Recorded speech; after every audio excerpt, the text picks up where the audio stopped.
Mr. Jamie Watts. We are the privileged ones. Okay, so Twitter didn't work this time.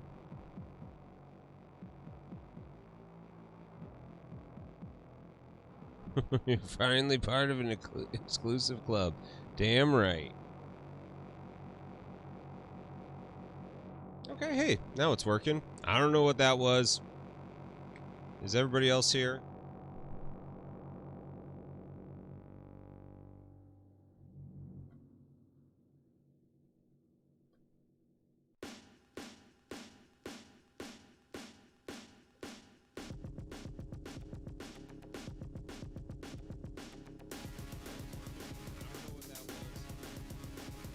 Okay, Facebook is working. Twitch is working.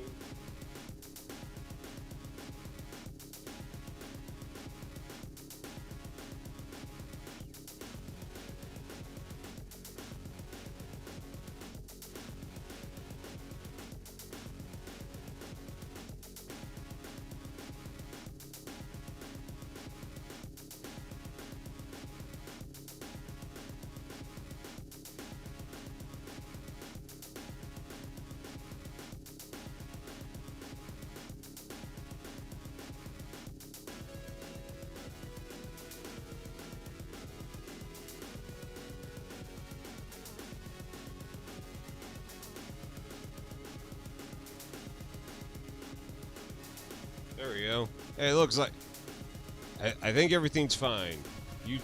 YouTube's now working.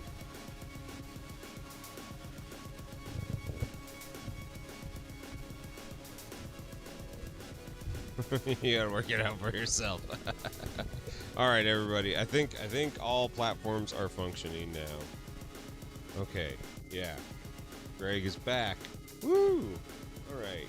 Muted. So we're not getting double speak. Okay. Okay. Muted. Facebook. Muted. Awesome. Okay, we're good. We are good. All right, everybody. Thank you for joining me. Thank you, thank you, thank you. Thank you, thank you, thank you. So this actually excites me a lot to get some Turbo Dork paints because I bought some the other day and I knew I was going to use some of them for my Turnip 28. When was the last time you guys watched The Labyrinth? I'm just gonna like go off on a tangent for a second. Leave a Turbo Dork sticker up here for everybody to see and be envious of. Okay, transfer to Twitch.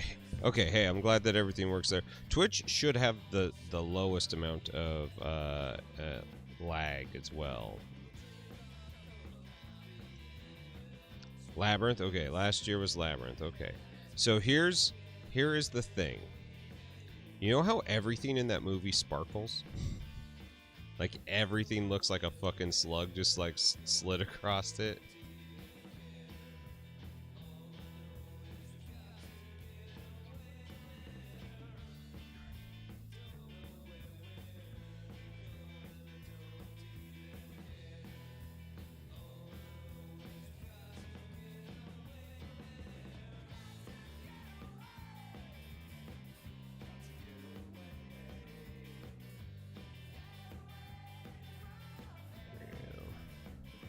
Snow Streeper, what's going on, man? How you doing?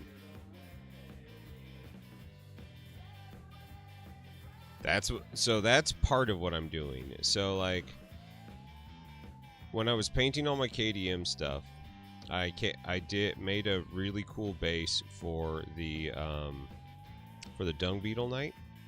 And when I sprayed him after priming everything up, I got overspray of the color shift paint all over the place, which gave this very bizarre iridescence to what was going on. And it's not like perfect. It can't be on everything. But I was thinking, since these guys are all cloned and grown from the ground and everything, so it fits the turnip aesthetic. If I can like make them look like they're like also kind of like magically slimy, that would be great. And you know, give me something else to use on the Turbodork stuff. So I'm fucking excited.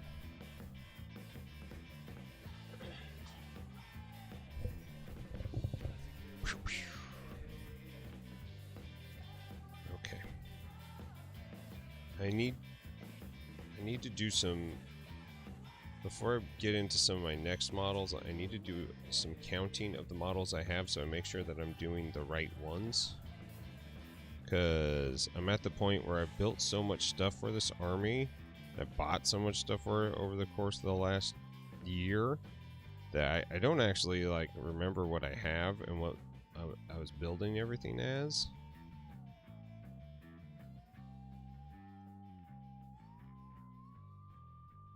So it's kind of where I'm at with everything, just trying to figure it all out. But yeah, so there you go. That's what's going on with me today. What's going on with everybody else? Are you at work? Do you have snow days? Pours in for one, he's down here. And it's shitty snow day for him if he's driving around, because they don't have anything treated. The highways are alright, but side streets are garbage right now.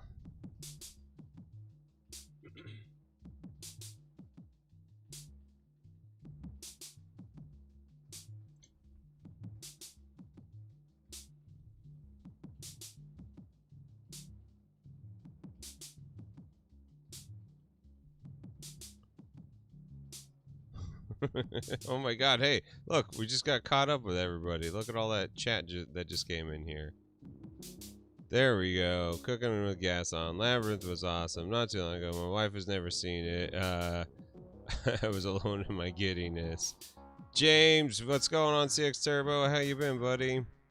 You know, yeah, absolutely including Bowie's Bulge. Oh my god, we were like way behind on chat. Hey, welcome to the zone. Oh, damn, I'm so sorry about that. Tooth pulled that's gotta be brutal.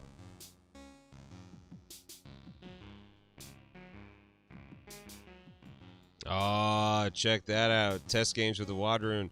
Man, I'm so excited to see those models. Holy shit. Holy shit. You know, I should probably be posting this in the Discord and the Facebook groups with everybody. Like, hey, come check out me do some things. What's going on, New Meta? How you doing, buddy?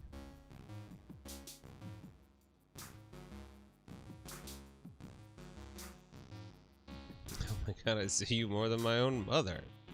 That's not necessarily a bad thing.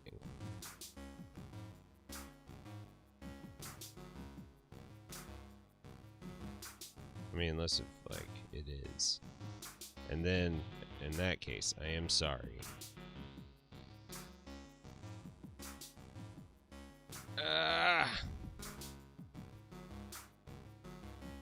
Modding a PS TV for your girlfriend. What are you doing? Making a retro console out of it? If I remember correctly, that one was a pretty easy one to jailbreak once they got it.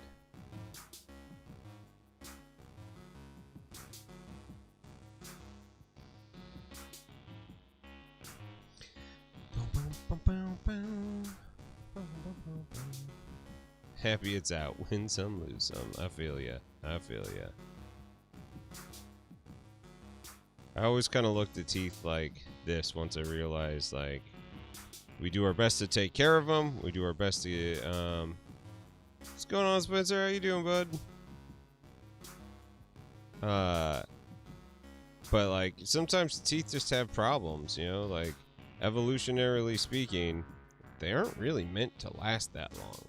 As, like, humans didn't really exist for, to, you know, as we developed our body parts and things, you know, we developed them with the idea of, like, we only lived about 40. So, like, making it so, like shit like that actually lasts was never really a priority as our bodies go. You know, Streetfer, I need to reach out to Goobertown. I'm not in his Patreon or in his Discord, so I actually, like, am, like, way behind on when all that stuff happens.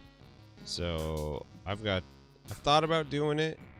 Here's what I've got planned, you know, so for February is going to be working on this entire army. You know, I have one more week to build all my models, which I'm just going to barely be able to make. Like, it's down to the wire on this one, guys. What's up, Millennial Mono Mayhem? How you doing? But in March, I'm going to be taking part of the new, oh, my brain just shut off. The new models that, oh,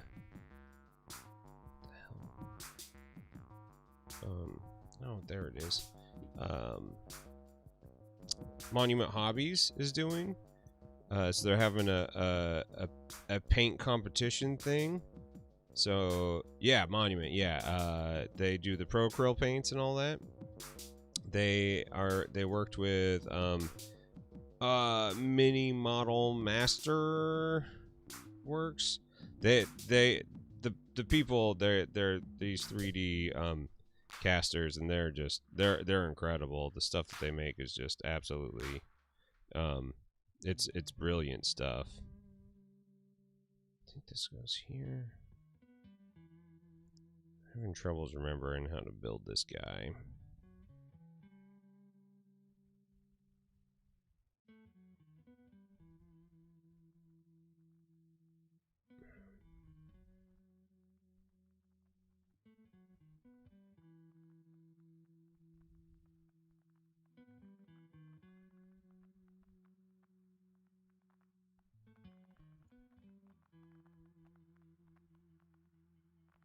So it goes this. Okay. Like that. Okay, that's what's going on here. right. You're trying to jog the memory, yeah.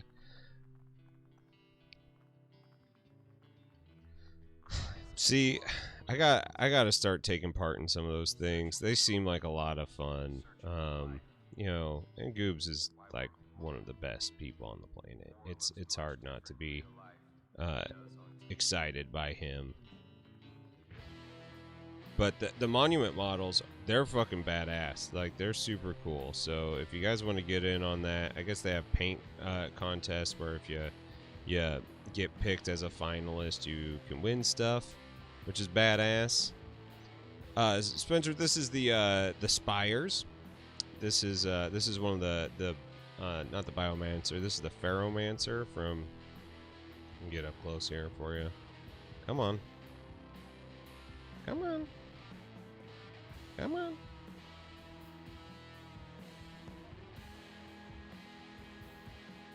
There it goes. The Ferromancer is pretty cool.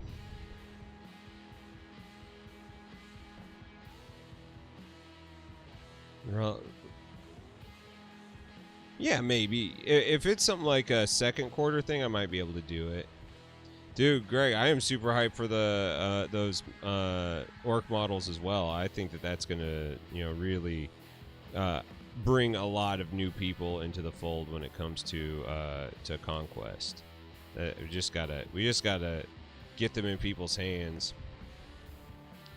Yeah, Millennial Model Lamb. This is I love the Spires. I love their lore. Because, like, that we don't really know everything about them yet. All we do know is that they left their planet. They were exiled. And so when they left their planet, they also, like... Oh, that goes like that. Okay.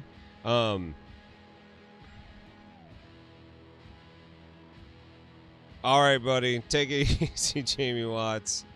But the, you know, they got exiled from their planet, and now they're trying to figure out how to exist on Ea, which is pretty fucking, like, that's such a cool idea for a species to be like, well, you know, we don't really belong here, and they live for fucking forever. So like the humans just kind of like, you know, by the time they, you know, realize that there's something really wrong with these people, like it's already kind of too late. They are long here and they're not going away anytime soon. Ooh. Oh yeah, okay, so this goes here. Okay. These are going to be so awesome to turn up 28 because they already kind of are. Everything just looks kind of grown and organic. I'm into it.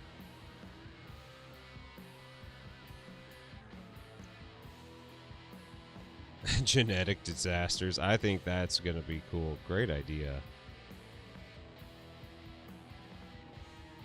Turn it up.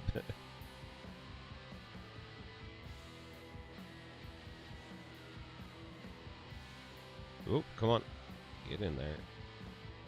But I love these models. I love this game. I'm so excited for the future of it. I really hope that it you know, does well 2021 you know, in 2020. It's or 2022, because you know, like they said, like they're really fortunate because they, you know, own all their manufacturing, so they never had to stop making their models. Okay.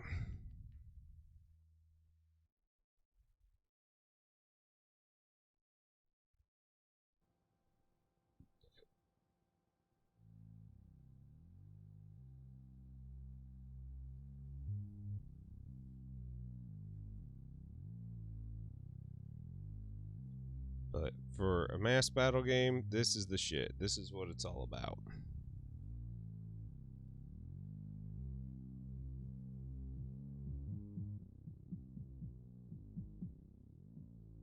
Oh, oh, there we go.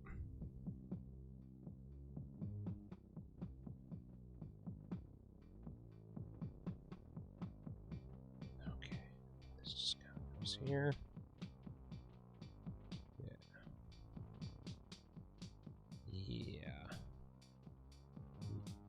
Yeah.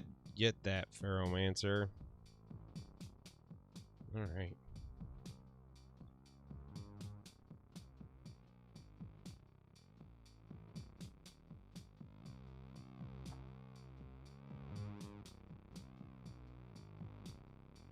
Ah! Actually, I should probably actually share the stream with other people.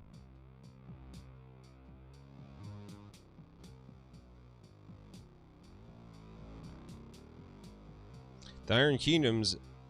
Paul John's Life, what's going on, man? The Iron Kingdoms RPG, is that the is Iron Kingdoms the Wormahordes guy? Privateer Press stuff?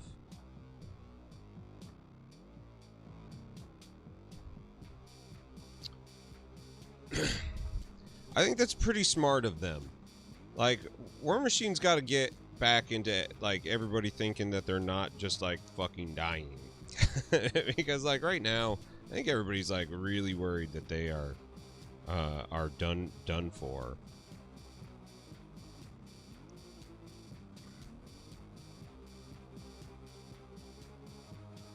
And so they've got to get back into people's good graces.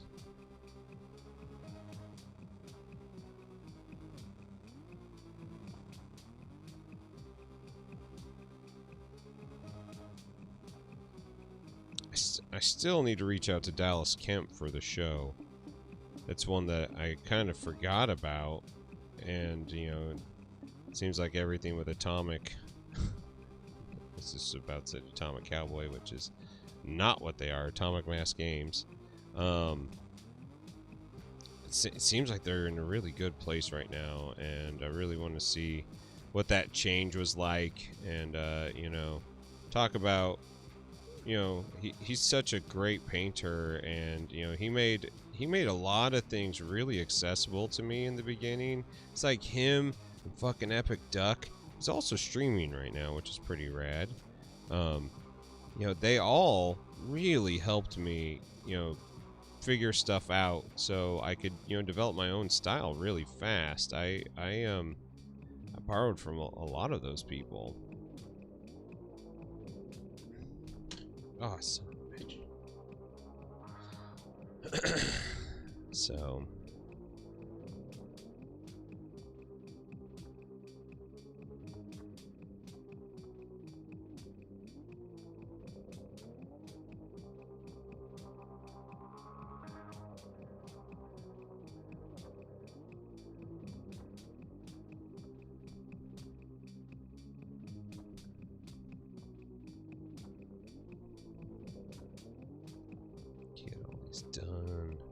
get all these done. One of my favorite things to do is just clip fucking sprues. Just go heavy. Just clip them all.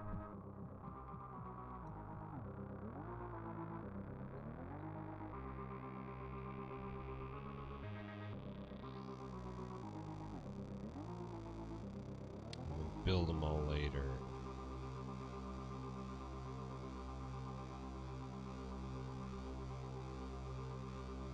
Sinister Grackle, these ones are like $30 ones off of, I got them off of Amazon. They're Vault Can.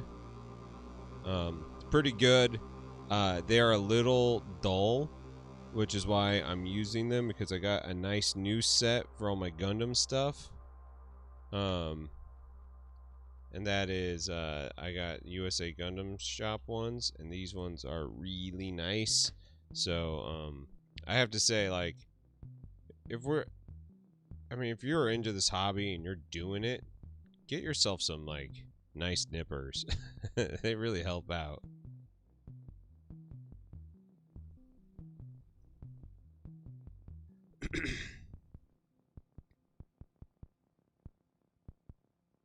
Paint this dreadnought. Do it mostly with airbrush. Dude, Street Fur, that's such a fucking fun thing to do. I highly support spending some time with your airbrush and learning how to use it a little differently.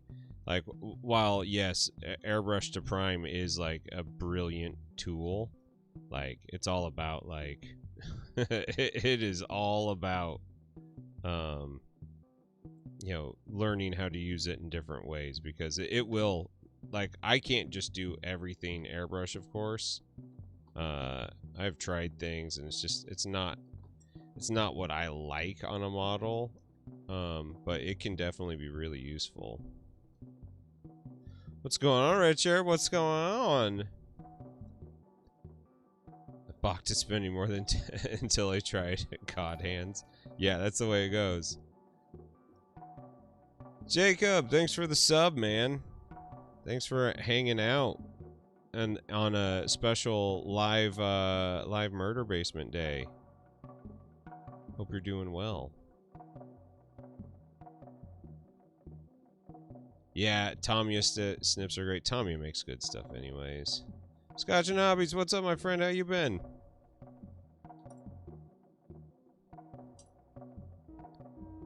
Pew, pew, pew.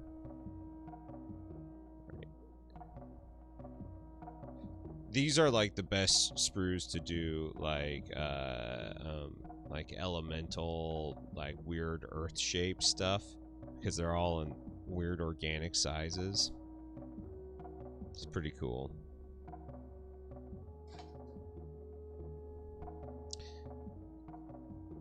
Driving home, so lurking. Good call on not driving and watching. I would appreciate it if you stayed alive. I like you much better alive. That goes for all of you.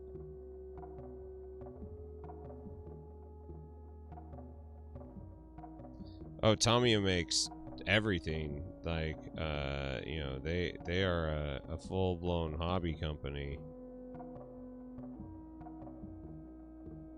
Paints, enamels, and acrylics. Giggling Geek Cat, what's up? Zambies! I like being undead. Yeah. You know, you might be pale enough to actually claim that you are not alive. Like I don't have enough blood circulating to bring some pink into my skin.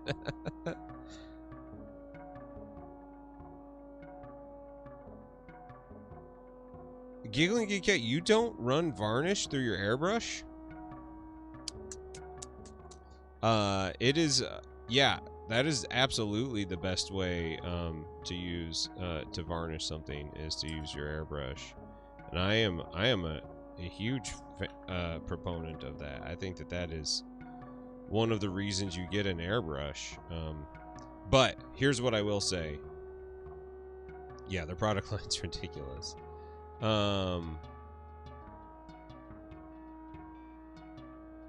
Yeah, I suck at details as well on the airbrush. That's something that I need to practice more with, especially with my nicer airbrushes like my Sotar and stuff like that, as you can get really close to the model. But yeah, so here's what I recommend for varnish, because especially since you got a nice airbrush, like if you are good at I've lost so much color since COVID. I'm a vampire. I believe it. I believe it. Um. So okay, I recommend getting a shitty $20 airbrush for your varnishes and your primers. Not saying that you can't use your good one, because I have definitely used my good one to prime and to varnish. You just have to like make sure that you clean it really fast, because like varnishes, we all know the longer they sit, the just like the harder and weirder they get. So like you just have to be on top of it. So no like, oh, I'm gonna go out and hang out with my friends after I get done doing this project. I'm just gonna leave my nice airbrush on the bench full of varnish, which I have done. um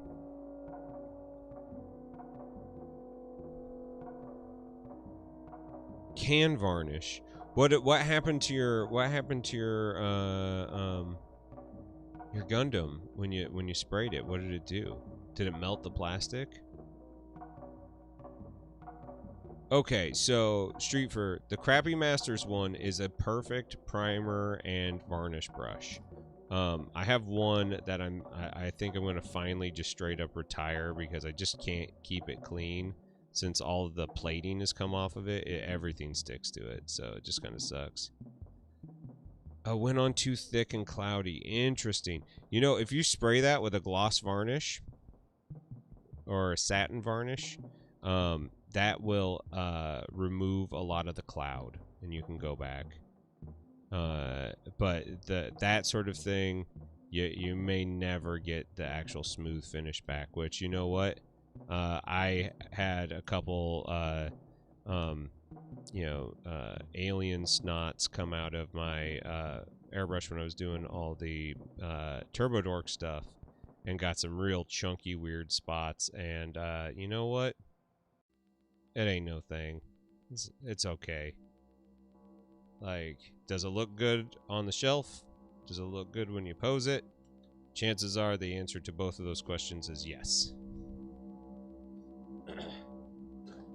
But yeah, if you hit it with gloss varnish, that removes the cloudiness, and then you can go back over it and like lightly do the matte varnish over it again, and then you'll get a good, much better look. But if it's got a texture to it, you'll probably always have just a little bit of that there. Yes. You get same, so much the same. It's just I'm constantly running water through it. I'm actually thinking about trying to find a good cup to store my airbrush in, the way that Uncle Adam does. He just leaves it wet all the time, and I think that's like actually kind of a smart idea. Do it like a barber would, you know.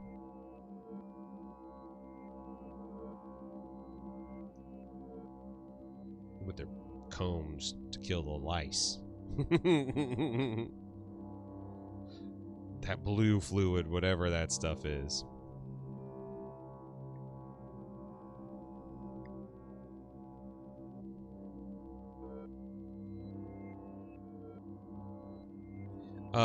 Street for also, like, the Patriot's an awesome airbrush. I used mine for the first time the other day. It's great. What do you? So that's the thing. It's just like water and a little bit of cleaner. Reiner, try it next time. It's raspberry flavor. Is this blue raspberry? How you doing today, buddy? How's things been going? How's the new career? All right, Spencer. Loving your Patriot. Good, good. The snozzberries taste like snozzberries. I know that one.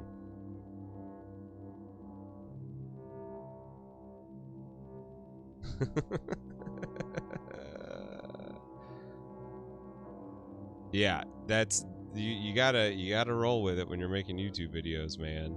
You have to.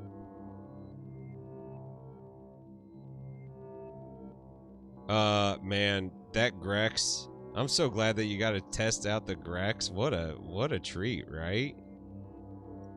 If you would have told me that you know, pistol trigger airbrush would have been something that I would have been into, I would have said you're crazy. It is so nice. It's so comfortable to use.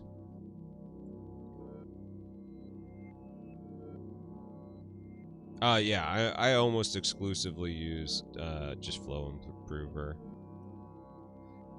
Today I'm working on trying to get all of my models built for my February challenge. I'm going to try to do an entire Turnip 28 army in 28 days, of which I wish I could say that like I would build it all in that time too, but it's literally too much, and I know how much little time I get for this. I'm not going to do that to myself.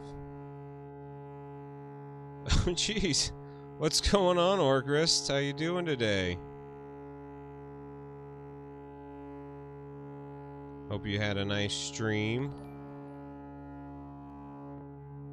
Master Rabbit. Wahog!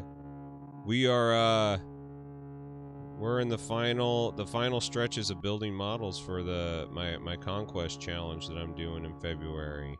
I'm gonna Turnip 28 my entire Spires army in 28 days. But I have to get it built because there's no way I can build it and paint it in February. I don't have that much time. Trader Legions, what's going on? Oh yes, oh yes. I already built my little Pharaohmancer. Like, look at all this stuff growing off of him. Like, he's gonna be such an awesome model to like have like stuff like coming off the back. I'm stoked for it. How many do I have left to assemble? Well, I have, let's see here. 1, 2. I think this is, I think there's 4 of them per sprue. So I think I got 1, 2, 12, 16 plus this pile of here, plus I've got like a bunch more of these guys. I think I got another 16 of those, and I think I got another 9 of these guys, plus 1 more abomination. So I've got a bunch. I've got a bunch to build. I think my total. I think it's about 40 models total. They are going to be turnip themed because like when I first did my my Lily army, JJ, what's going on, man? You know, that Lily inspired Lily colors and turnip colors are almost the same, and like I know that the Inquisition 28, you know, Turnip 28 movement is way more grimdark looking. So like I think doing kind of more of a lighthearted magical thing that actually is a turnip colored army is gonna look really cool and very different from what I've seen other people do in the Turnip 28. I've got some things. I've got some things. I think what I'm hoping to do is get the whole army decked out, and then And then I was going to bust out my Founders Edition and finish it with the Founders Edition. Because, like, I'll probably never play with the Founders Edition, but by then I'll have a really good visual... Son of a bitch, just knocking shit on the floor. I'll have a much better understanding of the process of painting the army. So when I get to the more display piece, I'll be able to just kind of dial it in, you know, nice and gently. So... man, the founder stuff, I splurged. I was only going to get the spires, but then I was just like, man, if I miss this is actually one that I will regret. So I got the Nords too. I really want the 100 Kingdom ones, but I can't spend any more money right now. I literally just sold all of my Kingdom Death to fellow friend and streamer New Meta Design. So if any of you guys want to buy any Kingdom Death stuff, he has some Murder Basements exclusives.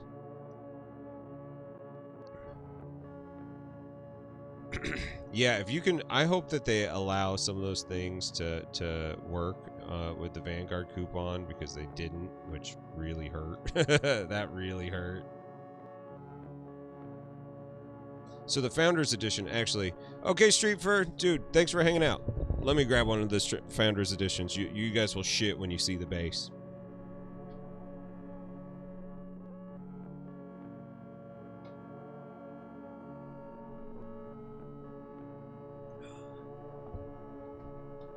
Founders exclusive.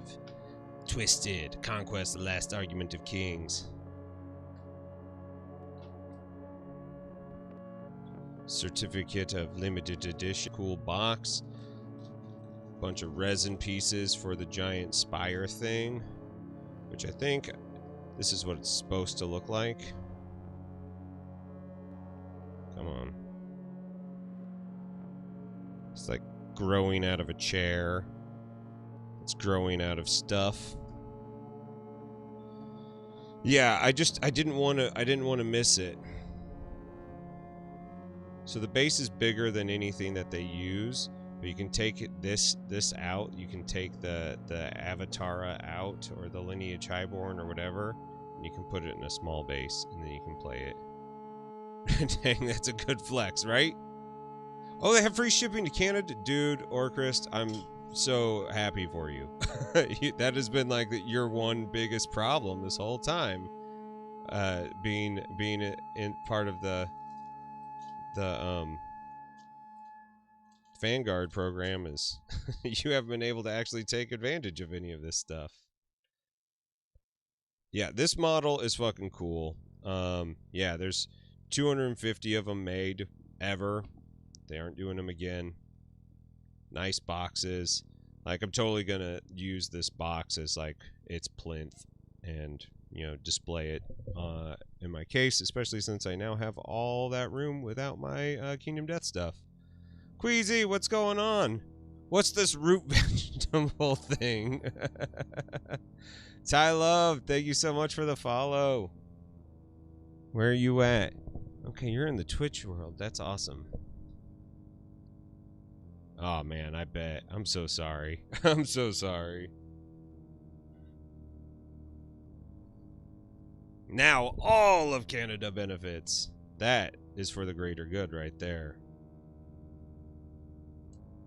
And Canada thanks you.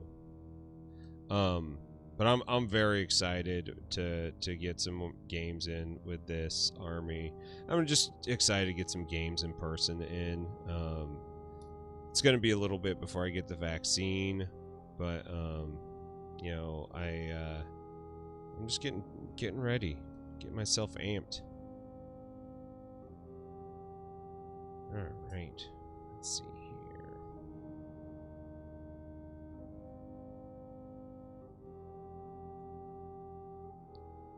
So, okay, Queasy, what's going on with Turnip 28, the root vegetable, the rutabaga? Rathaline 75, thank you so much for the follow. So here's the thing, like, we got Oh, my brain just shut off. Sorry. We got shit brains today. The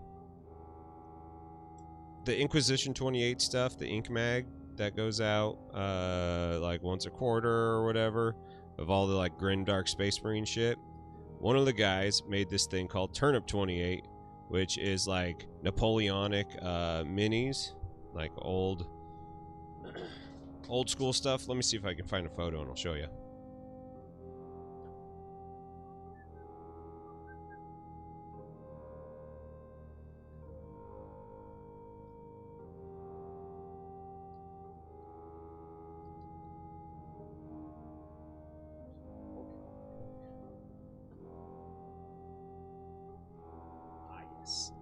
Let's go to a screen capture here. Let's look at some stuff. Wow, my face just got bigger. Look at these things. Let me move chat box, since we're gonna have it over here. They basically just make models look like they've grown out of the ground, you know? I'm looking at the wrong screen. Hold on.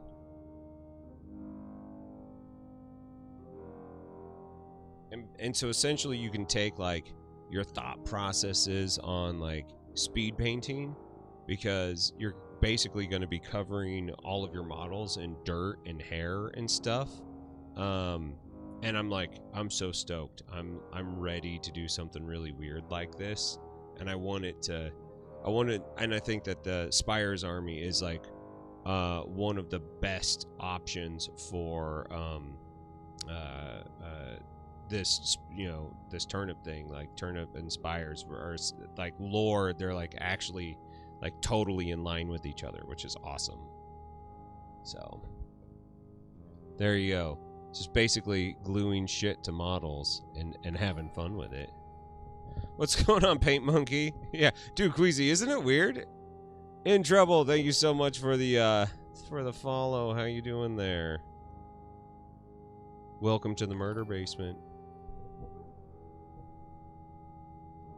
Tazalanche. Thank you so much for the follow. Oh my god, I just got raided again. Hey, what's going on, Dices? When did that happen? Shit. What's going on? How you doing? How was your stream? Wah! What's going on, CG Mini Painting? How you doing? You're taking a break for your Gundam? Dude, aren't those Gundams fun, though? They're so much fun.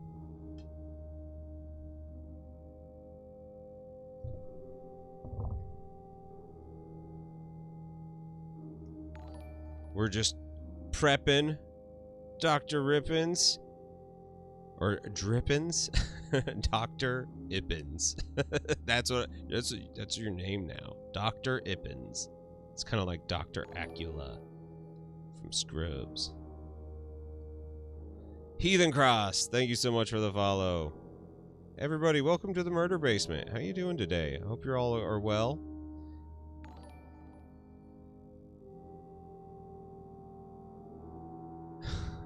Went from like 10 people to 117. That's right. Raids are great. That's how it goes.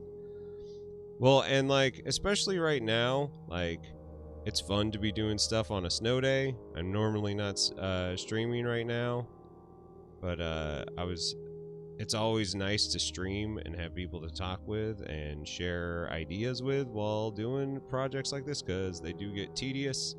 And I'm telling you, I need good positivity in my life. Doing good. So cutting support top prints. I feel ya. Oh yeah. Add LED lights, dude. I'm excited for you to add LED lights to it. You're definitely gonna have to share photos of your Gundam there. Dices, I am doing great today. I managed to drive to work only to basically turn right around and drive home. So I'm feeling good. Made it safe. My employee made it safe home, so we're all happy and healthy. Yeah, it's such a Twitch is such an awesome community. And I don't know if you guys have noticed, but in the chat window, there's some names that won't be popping up on Twitch. I'm now multi-streaming to both the Facebook platform and to YouTube. So sometimes you'll get other people in chat that I haven't quite figured out how to like put them all in the same room yet. I think there's a way to do it. But you know, we're spreading the hobby love to as many platforms as possible now. That's the goal. The Murder Basement, you know, we asked to be removed from affiliate so we could legally do it without getting in trouble. And yeah, we're doing it. We're spreading the hobby love.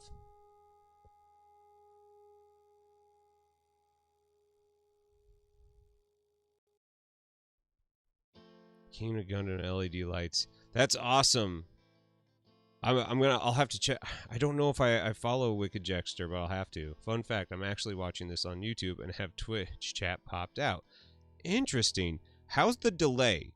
Because I think I fixed, it was so delayed the other day that it was like it was like 2-minute delay, and hopefully it's not horrible.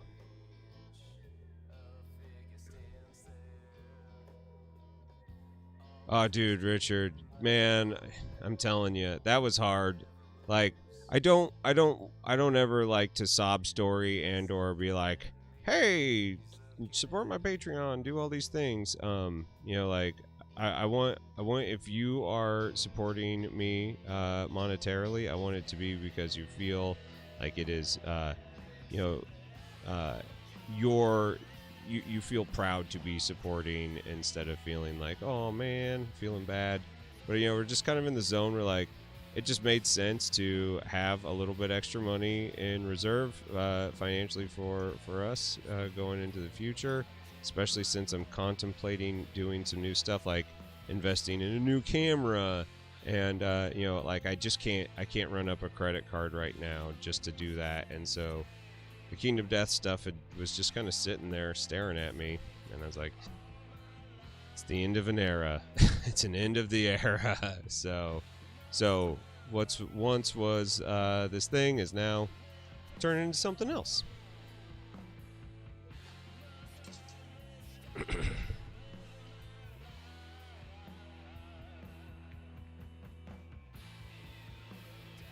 And everyone's here. Everyone's here. You know what's weird? When I logged into stream today, Twitch just flat out wasn't working. It was a black screen, so I had to restart it all, and then it worked. All right, Millennial Mayhem. We'll see you in chat. We'll talk more. We'll think more about this conquest thing here. Oh, okay, cool. I'll check that out. I'll check it out. I don't know if I know Diggs either. These are all new people. You have found a bunch of new people here. Okay, so here's the thing about it. It's not that it's confusing. It's the fact that none of it's in print at the moment. Kingdom Death has done a couple fucked up things, in my opinion. That as a small business owner and somebody who, if I had the ability to sell, like one thing a million times over, I would make it as easy for anybody who wanted to get into it to buy. And they haven't ever done that. So like they run out of stock on everything all the time, and coronavirus has messed up literally all of the manufacturing in the world. And since so like Conquest, here's a very interesting thing.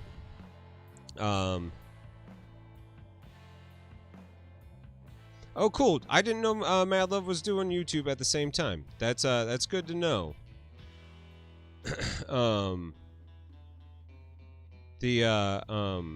Okay, where am I bringing? Yeah, so Conquest owns all of the machines that make this stuff. So when coronavirus hit, they just went to like skeleton staff and kept on making their product. Kingdom Death got $12 million to do their Kickstarter, and they still had their infrastructure built on using outsourced materials. Now, like, I get that. That's like, it's a hard pill to swallow, to throw, like $100,000 into a nice, CNC machine and a press. But also, like, if they actually owned their production, they never would have to stop, and they could just keep on selling it and keep on selling it, and they could properly, play test their game and keep on producing it, and not have to pay all these crazy fees, because they would basically, all of production is in-house. What they have done is they've invested in a ton of photo resin printers, which is fine for like small stuff, but like really, like, I think, to me, that shows that, like, they don't have all that money anymore, because they had to pay someone else to make their stuff, which means that their economy is super fragile. And I hate that, because, like, the people who love the Kingdom Death stuff really love it. Like, I was one of those people for a really long time, but, like, no, like, just none of their stuff is in print, Richard, like, at all. It's crazy. Yeah, in-house production is the best. Have you guys seen oh man, I'm gonna say it wrong. Yedaro models? I think they're in Spain. They have a game that's going to be coming out before too long, and they got a whole, they have their own stuff in house. They have their own plastic, injection molding in house, and it's using this crazy, like, silicon matte thing. It's fascinating. The details on it are crazy good, and like, that's all Kingdom Death would have to do to change their landscape. They, like, invest in some things, make some models, and sell some stuff. But the problem is, and this goes into my other Kingdom Death gripe, and that, like, I'd like to not be as negative as, like, again, I know people love them and everything, but like, in order to keep the company open, they make new pinup models and these, like, things that don't actually really enrich the game at all, like once a month, this Death High stuff that's just like weird anime thing that's going on that, doesn't tie into the main game. And so it just kind of makes me feel like they aren't really taking the game seriously at the moment. And for someone who got into it specifically because of the game, that just kind of, like, really hurt me. And so it just got to the point where none of my friends wanted to play it, and it was time for it to go. Yadaro models, dude, their savage orcs are great. Scott, thanks for joining us today. I'm glad that you're here. How's the YouTube feed looking? We are multi-streaming to Facebook, Twitch, and YouTube all at the same time. It's the friggin' future, guys. If you would have told me when I was like 8 years old that is something that would be able to happen, I would have thought that you were lying to me. No way. Here we are.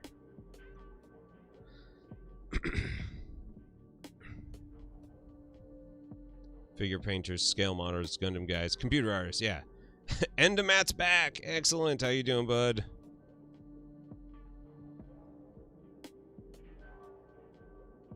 I've got a bunch of things that I would love to see some of these, like, mini model companies do, and, like, I get, like, it's expensive to do things and invest in your infrastructure, but, like, if any of you guys have been following the Wormwood,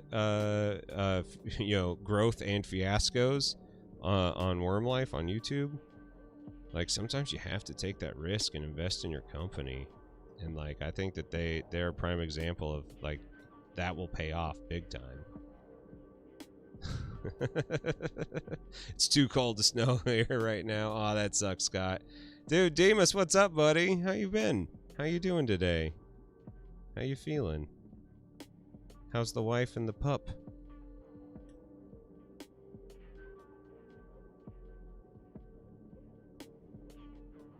I should have another mystery stream next Monday.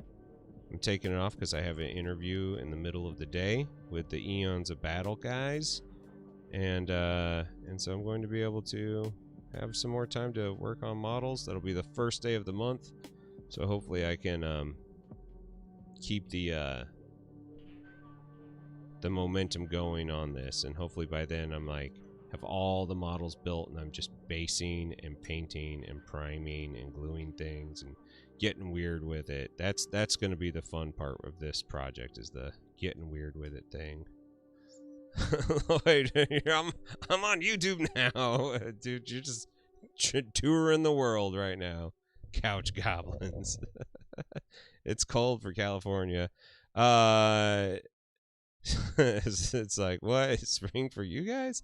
It's like below 30 right now. That's the reason why I called work today, even though like theoretically it'll have stopped snowing by the time we would have left for work. Because it's under freezing and they're having troubles get to all the roads. I was like, why drive home after the snow has had time to freeze to the roads and then we're just driving on ice? Let's just go home. Fuck it. Let's protect our lives and our health. It's 50. Tell Jen that I read an article about that this morning while I was drinking my tea, and I want to see like the full spread of that. I hope they do like a good collection of it, because I thought that was a really cool idea.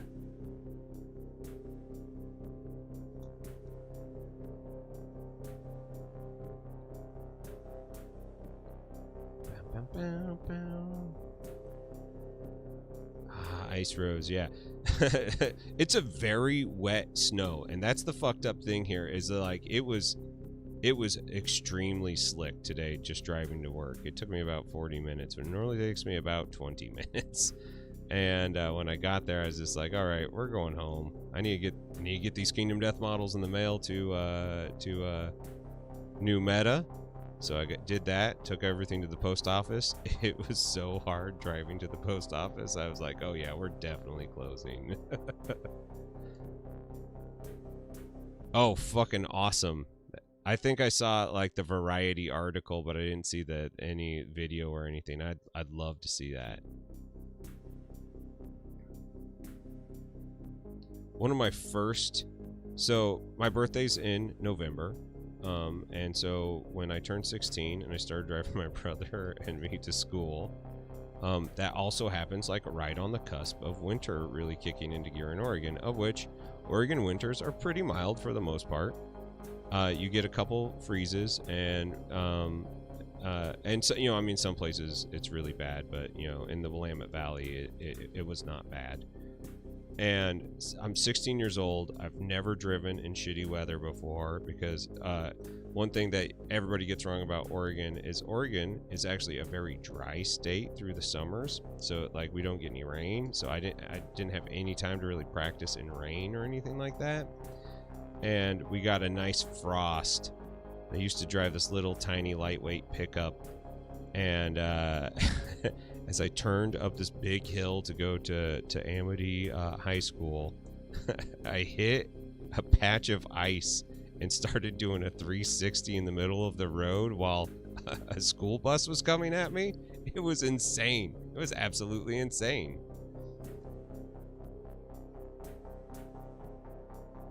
Yeah. Oh, dude, Richard, they Kingdom Death should be completely financially fine, and I have my suspicions that they are not as fine as they would like to think. Jasper, what's going on? How you doing today? Astro Zombie Yak, you've never experienced real snow? I'm sorry to hear that. Real snow is pretty cool. Okay, Dr. Ippins, I'm like 100% with you. I'm at that point where I'm like, why don't you guys just fucking sell models of this shit into your STLs? Because it's not like their photo resin's very good, and it's extremely fragile. It is fucking garbage to work with, and you get like layer lines in it. I've seen people do better job with $200 photons than I've seen with their stuff. It snowed there in central Massachusetts. Oh man, Massachusetts. I bet that place gets pounded with snow. That is an intense state. But yeah, like Kingdom Death has kept on making money because every year they open up the backer kit and the pledge manager, and they just keep on adding. I mean, that's just what they do. Dude, ice in Texas, I bet, is fucking terrifying.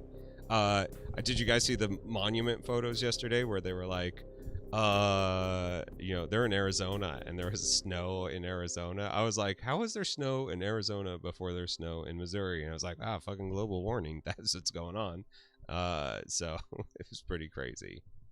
I have to grab a couple pieces that I dropped on the ground. So I will try to not have missed too much of chat.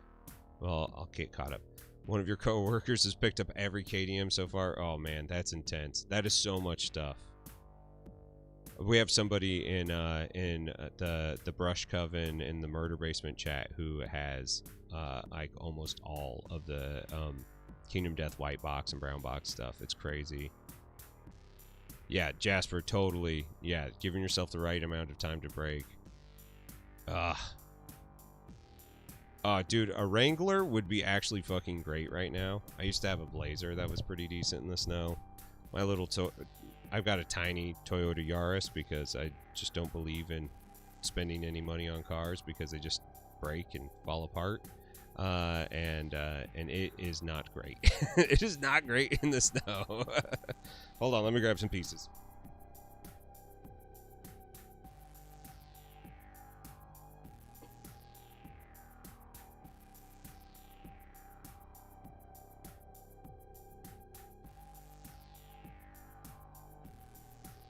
Alright, I think that's everything.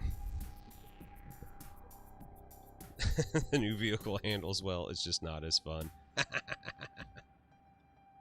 See, the freezing rain in Oregon, and DeMatt, you're in Portland, correct? If I remember correct, it's in Portland.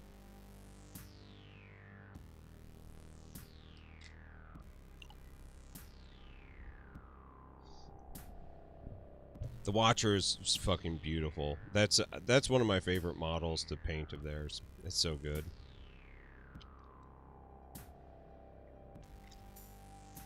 You just want the goat thing? I have the goat thing. I still have my I kept the naked models because I still want to do a diorama with them, but all of the expansions gone. All of them. All of them.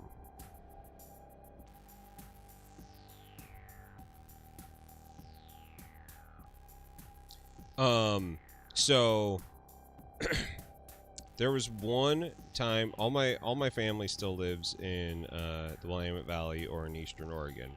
There was this one time where we went back for Christmas, and you know, we get snow over the Blue Mountains coming down into Pendleton.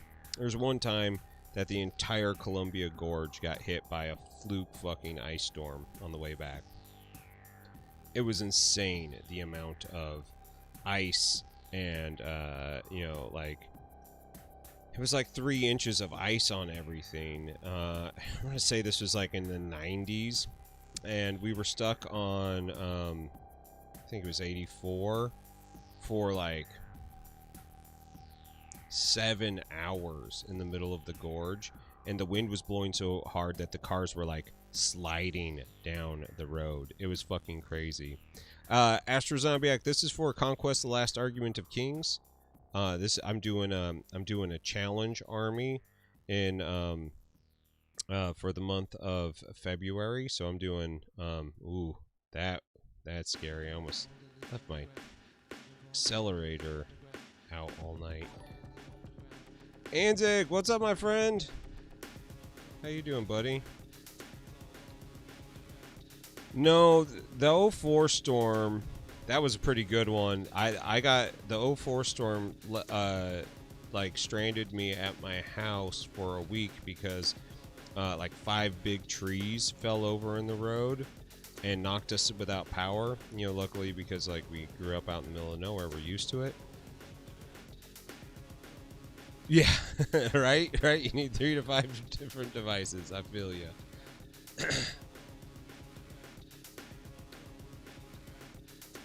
9 hours to drive 15 miles. Oh my god, that's crazy.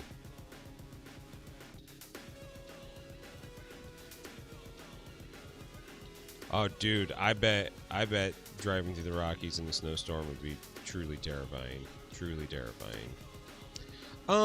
I will. So, okay, Astro Zombie. So the cool thing about multi-streaming is like it will be saved on YouTube, and I will probably do something for it as I get into the whole like actual like customization of the army. But I'm trying to figure out what I'm going to do with making YouTube videos because, like, I don't like it.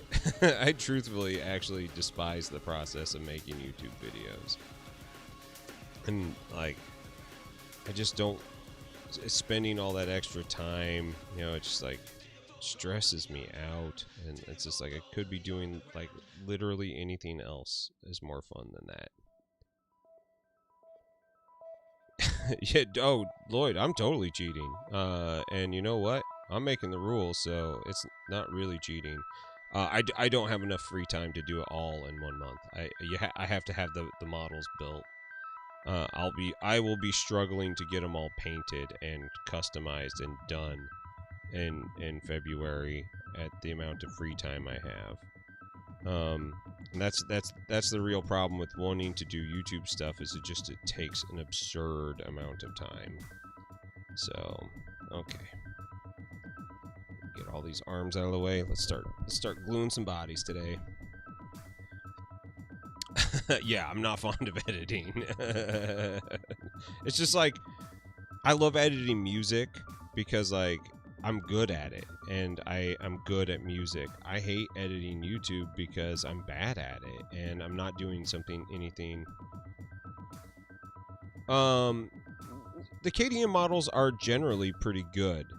Their photo resin is not so good. It's like I got a couple photo resin models that are not great. Michael, what's going on today? I am building the Spires army from Conquest: The Last Argument of Kings. 11 inches of snow in Omaha. Holy shit.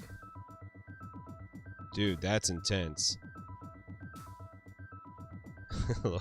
Your game, your rules. I will say that Kingdom Death's plastic is very good. Their photo resin is extremely brittle, and if they're having issues with it... Okay, here's the thing. Minmax just subscribed again. Minmax. Oh my god. What's up? Oh, hey, Jared's here. What's going on?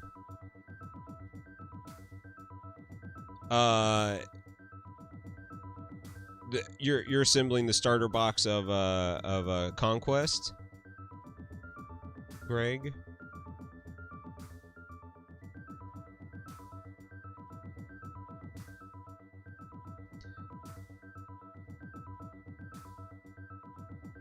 I'm doing very well, Jared. I'm glad to see you here. All the friends. We're all friends here.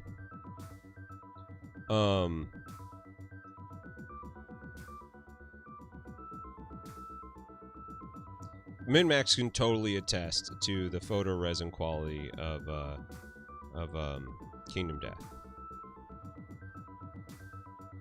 As she painted a model on stream, and it broke like every 5 seconds. Gallowfire, hey, what's going on, dude? How you been? I'm doing well.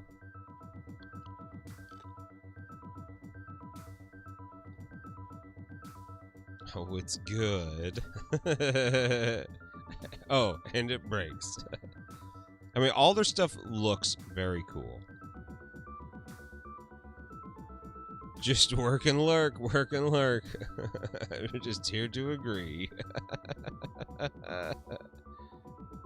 Okay.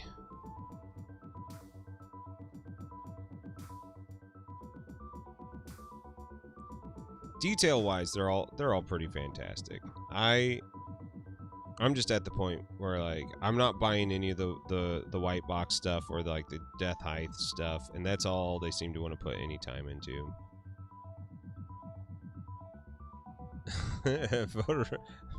KDM's photo resin sounds about as good as their business practice. What's all this I hear about kingdom death? It's not a kingdom, and there's no death in it. Shots fired. Dude, yeah. I've taken a lot of heat for being critical at business practices like Kingdom Deaths or Games Workshop. Although people don't seem to really mind when you shit on the big dog. But like I was talking with Duff, about a month ago, and I was like, why are there Warhammer stores? Like, why? I don't know anybody who buys their stuff from a Warhammer store.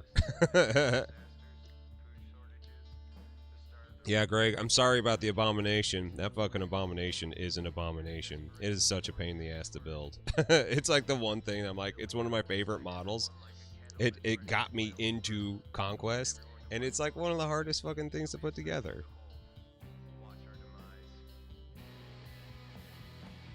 You got a friend who buys all of them from the Warhammer store? Are they rich? Can I borrow some money? It shows your real name. Yeah, right?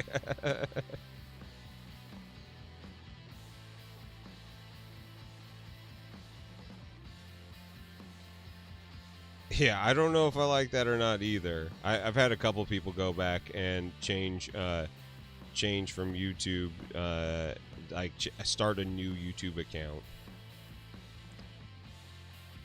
The abomination is Orcrist ended up reversing the legs for funsies. I have definitely done that and broke them off and started over. I was like, oh, this is not right.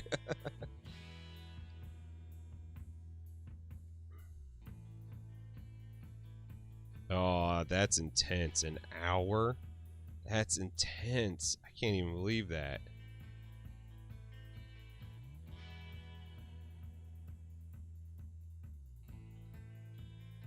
You don't have any local GameStops around?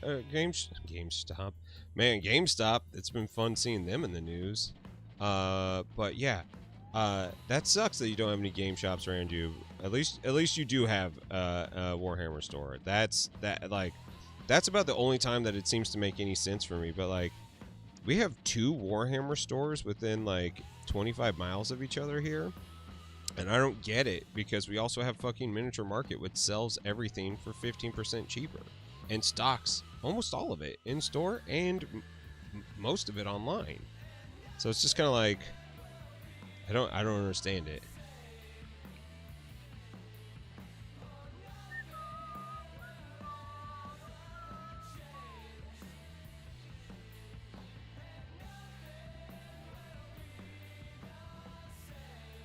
And I usually don't like using super glue. Citadel Miniatures was the way. Did you guys watch the new Luke APS video, Geek Gaming Scenics, where he took some old Hammer models and melted them down and recast them? It was such a fun video. I loved it.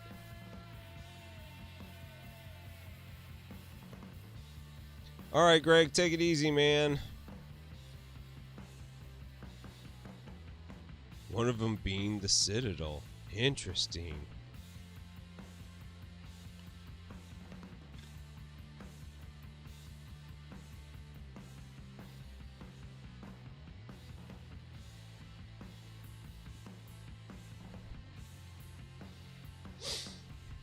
Oh man, I don't like the smell of any of these chemicals, but there is something about super glue that it smells like crazy olive oil. I don't know, it freaks me out, and I know it's like horribly bad for me. And like, I did something dumb. I'm getting a mole on my eyelid. This is a fucked up place to get a mole. And I thought it was like a little like zit or something, so I was like, oh, I'll just scratch it. I accidentally ended up scratching my eyeball, and so now my eye has been like itchy for the last 2 days. And I'm using super glue, which irritates my eyes. It's fucking horrible.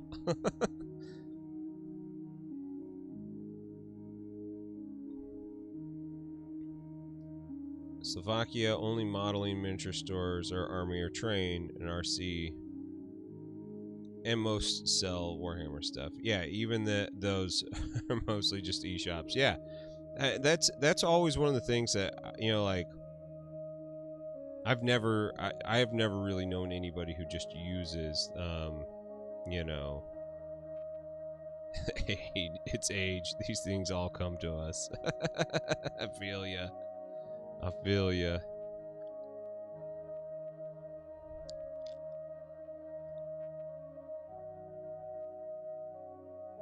The war, yeah, that's what I was wondering. Is that new? Is that a new thing that they're doing, or has that been around for a while? So I'm telling you, if that was the case, if they were more like big stores and had like more things in them, I would support GW having more of those. Especially if they're running gaming events like that. My biggest criticism of Games Workshop is that Games Workshop doesn't give a fuck about their games. Their games are devices to sell us models, and that is it. And I would like to see them do something more with it. I think that they have a pedigree of people to actually manipulate a game to be fun, to put the resources behind it to properly make a game be enjoyable.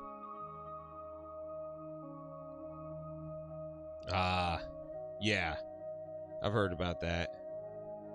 I want to say that's close to where Wyatt lives. I might be wrong. Yeah, and they've made money behind it. That's the thing. Like, I want them, like, we all like to say that we play the game. I'd like them to actually, like, back the game so we can all have fun with it. They have Forge. Now, see, that's an interesting thing too. That's having some Forge World stuff. And what, man, GW and Forge World just need to like unify under one brand. That shit's confusing. If I was playing competitive and like didn't know about Forge World shit, I'd be so pissed off. If I showed up to a table and be like, what is that knight? And why does it do things that mine doesn't do? I'd be really frustrated.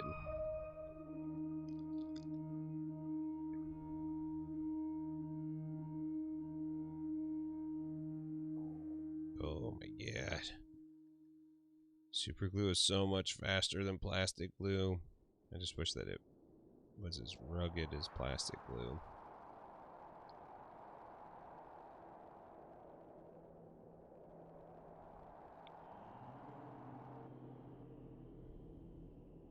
Oh my god, I need to reach out to the Reaper people and talk with them. Reapers give so much to this hobby, and you know, for a while there, just kind of became like, you know, in like the same way that like Army Painter got just like shit on for doing what they do. Like Reaper got a lot of shit, and I was just like, what Reaper does is important. Very true. Although I've never had good luck snapping the Maxi Cure stuff. This stuff is fucking intense.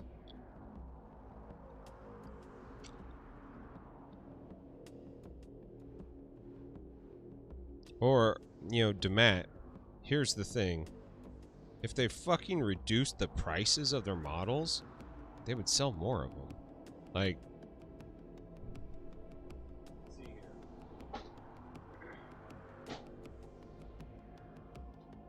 these guys.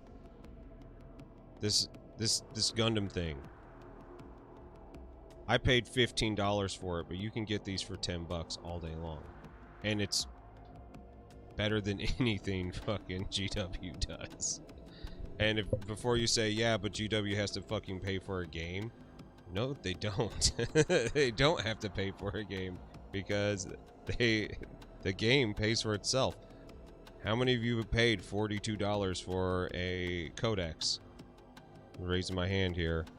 How many of you guys have done that 15 times? Fucking right here. The game pays for itself.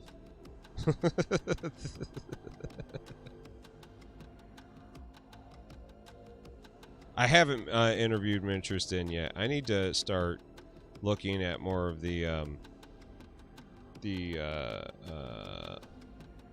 my brain just shut off. International painters. And, like, what a lot of people don't know about, like, my process for the interviews is that, like, it's not just like, oh, are you a good painter? Like, that actually has very little to do with why I want to talk with somebody. Adam Westby has liked the stream. What is that? Facebook? Did we get a Facebook like in there? That's awesome.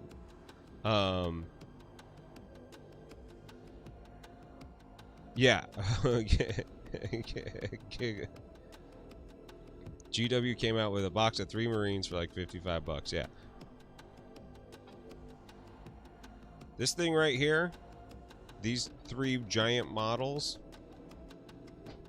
$30.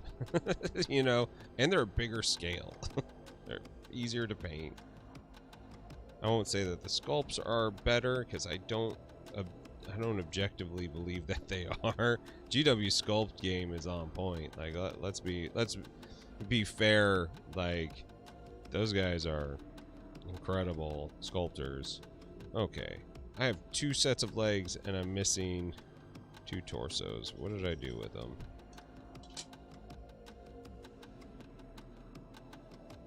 Heads and stuff. Oh, there's a torso.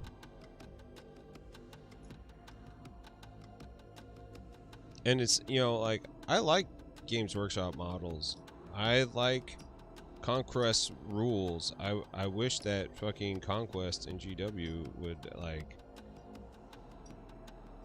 partner up or something and actually fix the game so that the game's more fun to play.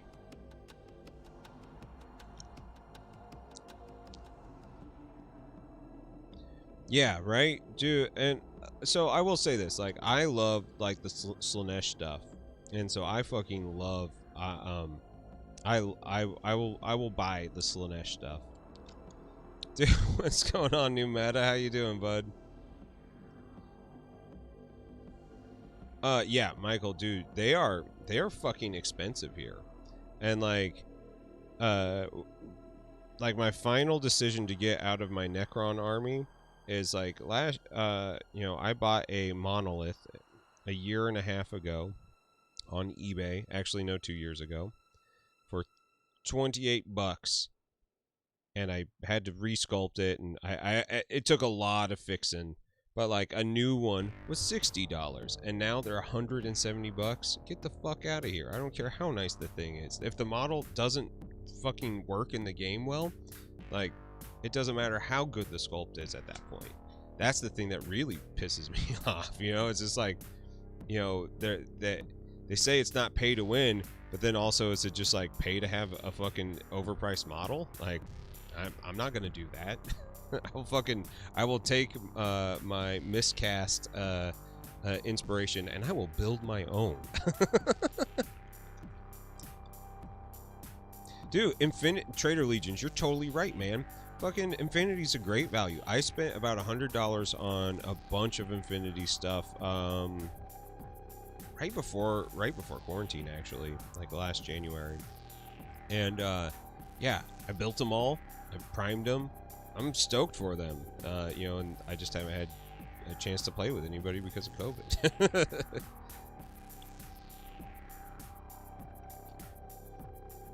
And Michael, I'm with you there. Sometimes you just got to get what looks cool. And you know, truthfully, and let's just be honest here. Like, all of this is if it doesn't look cool, don't buy it. like don't.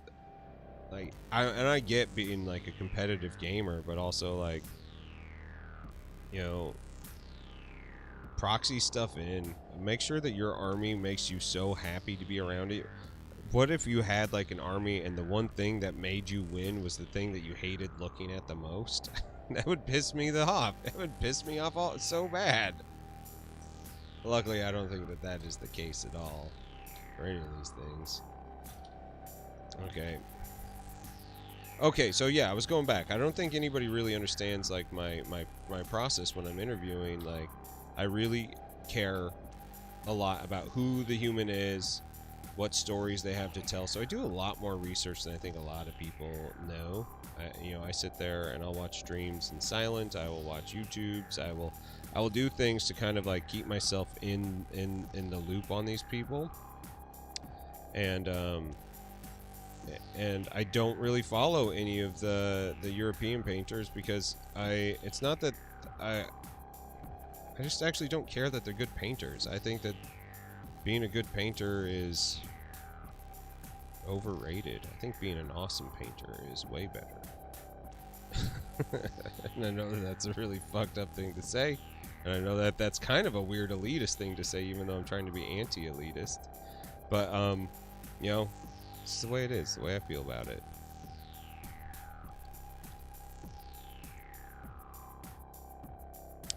Figures are dynamite. What's the Kickstarter? Oh, the blind boxes, dude. The blind boxes are fucking crazy.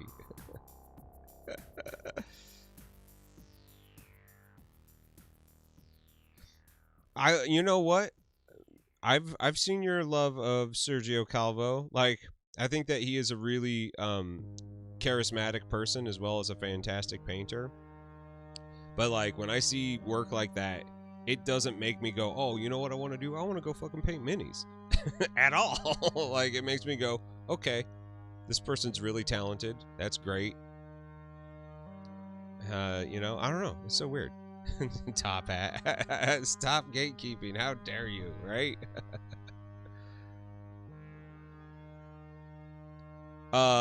Trader Legions, I'm all about Underworlds. I think Underworlds is the best thing that GW does, and I support that business model to the fullest.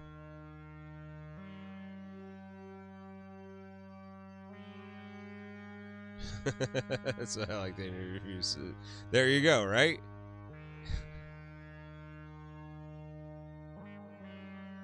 He mocked you too much. He mocked you too much. And all these years later, it's just finally like, you know what? Maybe I didn't.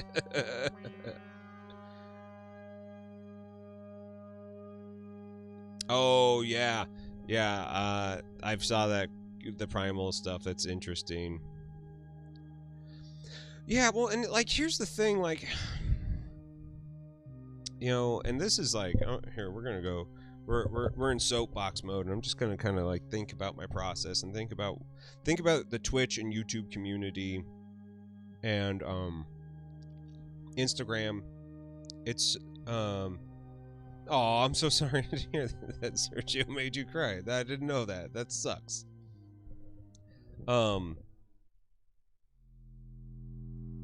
I want this hobby to remain attainable for anybody who wants to be in it. And I want to encourage people to get better when they are feeling that they want to get to that like full-on competitive painter style. I want people to actually grow, but I also want people to have fun. And like, part of the thing that like I kind of hate about Trapped Under Plastic is that like John and Scott are fucking tryhards to the max, and while I am also a tryhard, when I'm going at it, I am wanting to do the best that I can, and I can't help but have this really competitive itch in me that just wants to be better than everybody else. But realistically, that's not a healthy relationship to have with the thing that should be making you happy. Now, I think if you were like Vince Venturella, who is super altruistic in the fact that he wants everybody to paint good, and he understands that he is a total aberration in the way that he like gets into it, like his whole process is very different, and so Vince is one of those people that, like, if we're talking painters that are fucking can, you know, stomp people into the dirt, he's the one that I believe actually wants to give everybody a fighting chance to do as well as he does. Like, I don't think he relishes in the fact that he's as good as he is. And maybe this is a lost in translation thing, but the European painters, I feel that they relish the fact that they are as good as they are, and they know that. And that's why, you know, like, so much of their stuff is locked behind paywalls and stuff like that, which is something that I really have a problem with. So it's just, it's tough. It is a fucking tough relationship to have, because, like, and then like language barriers and stuff get in the way too for me talking to them. And so I need to find a way in to European painters in a way that makes sense, so I can actually talk to people who I respect. Because if I don't respect them, it doesn't matter how fucking good you are, I'm going to be bored as shit. And nobody's going to want to listen to that.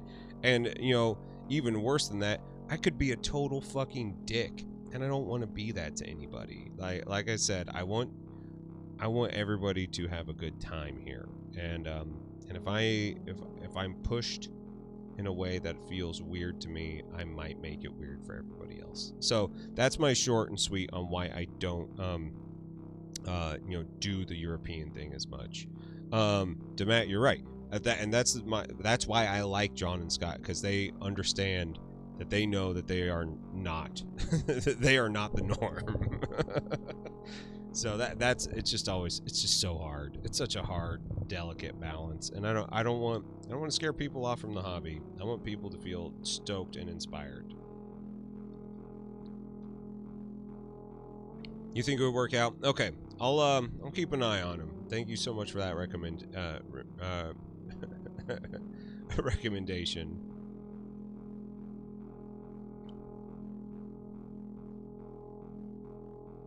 Yeah, the animals in Primal are very cool.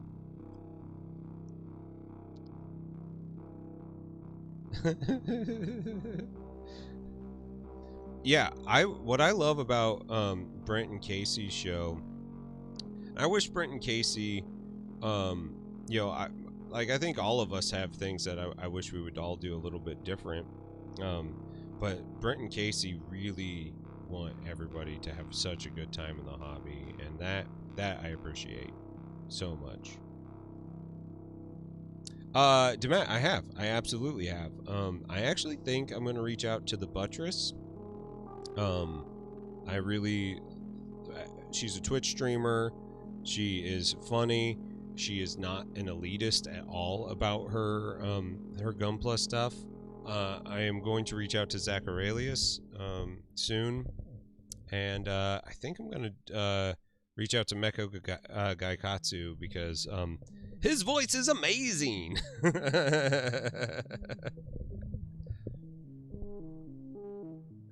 I always have fun here. Jarrett's, I'm glad.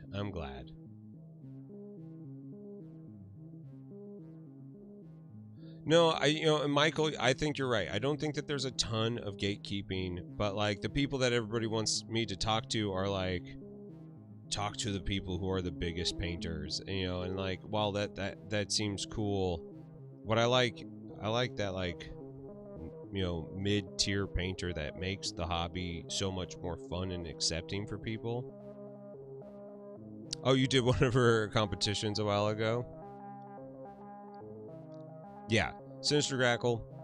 That's really the trick for me. I want people to, you know, feel happy and, you know, see, you know, like, I really like the way that Guy paints, and I think if Guy actually wasn't doing a YouTube video a week and sat down and painted, I actually think that he would be much better than he lets on.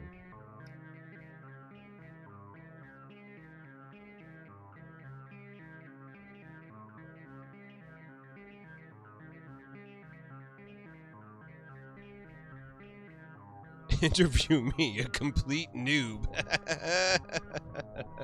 I mean, dude, Michael, thank you so much for hanging out. It's always fun. It's always fun. I mean, like I've have a precedent for that. Like, so Miniocalypse, when I interviewed him, he had only been painting for maybe 6 months, and started his YouTube a couple months before that, and I love that. Marcus, what's going on? Aw, dude, I love the Cyberpunk Red minis. I was gonna get them, and I'm just like was too broke to do it. My problem is I have all the Cyberpunk books, and now I want all the minis. I'm stoked for that. Guy has this weird cadence to his voice that sounds like concentrated joy. I love it. It's so good.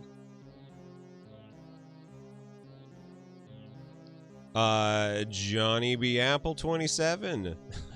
Thanks for joining us. Kind of felt that when it comes to art, I've always motivate new artists to keep going. Yeah, I feel ya. That's the best. Interview a noob, hang on to the footage, and interview him again in a year, then compile. Interesting. Oh, hobby equals black hole equals wallet killers. Yeah, that's crazy.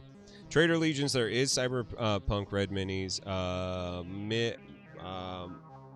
Monster Toy, I can't remember the name of the company that puts them out. They're the people who did all the pre-colored terrain. It's pretty cool.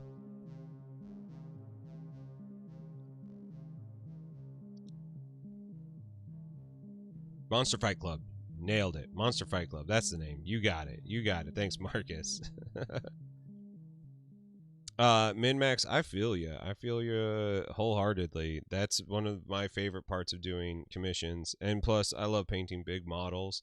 So, like, being able to repaint a Phoenix again, well, it's such a fucking great feeling, And then you just throw it away. Oh no, it's getting colder.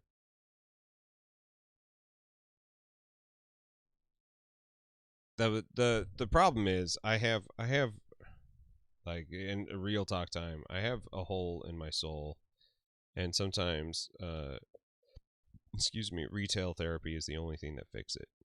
It's like that's it. Sometimes that's all I got. So there you go. Now you guys know. Now you guys know the deficit of Heath. I'm gonna look on the ground again for this other torso because it is not over here. I don't think it's over here. I should double check before I crawl on the ground again. I need to vacuum in here, and it's very dusty. DeMatt, you don't have to drop that money on a Great Unclean One. You can get a King of Ruin from Creature Caster, and it's a better model, and it's bigger. Get into Gaslands. Hot Wheels be cheap as chips. In Veritas, get into fucking Gamma Wolves. Mechs are pretty damn cheap as well.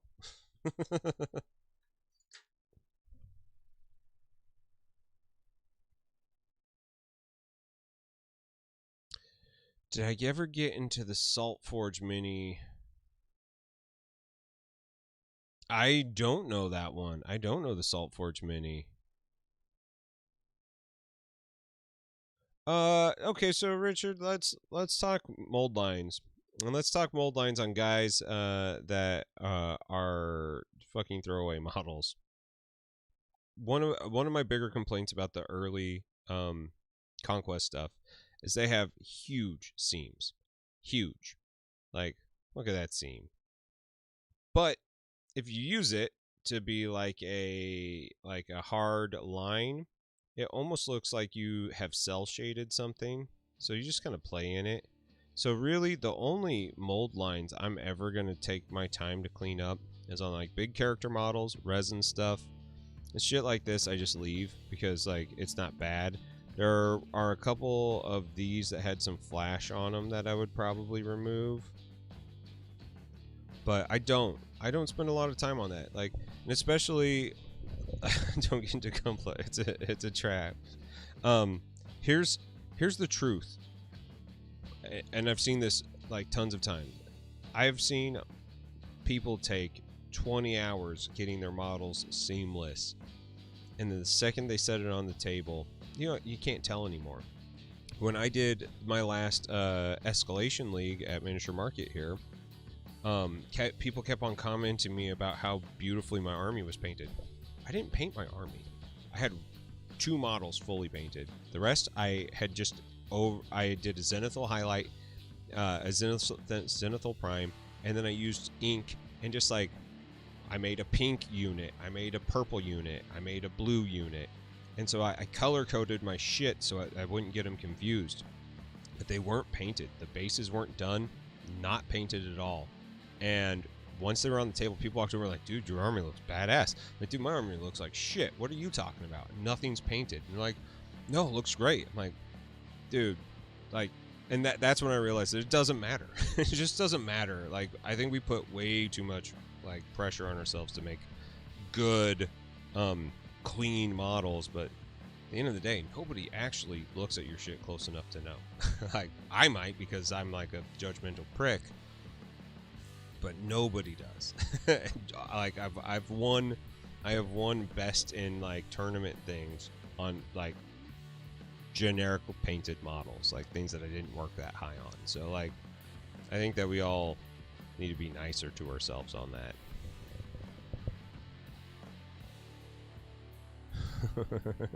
Throw away a mini.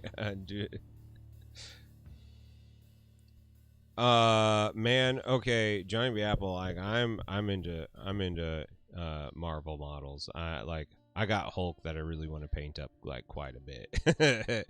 And Giggling Geekette, dude, 5-foot rule. Yeah, if you can't look at it, I mean, like, actually, with the way my eyes are getting bad, if I can't look at it at arm's length and see something bad about it, it's great. I could keep on looking at this guy right here.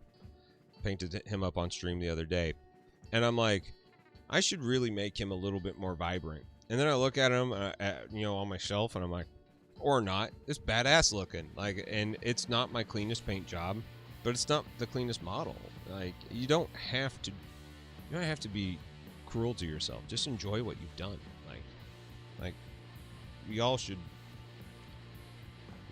look at ourselves in the mirror and say, gosh darn it. Uh-oh, I think I have a Drexel coming. Dude, Hamzik, I think you're right. I think glasses are a necessary evil right now. Demat, you're right. Oh my god, here it comes. Big cat. I feel it. Maybe not.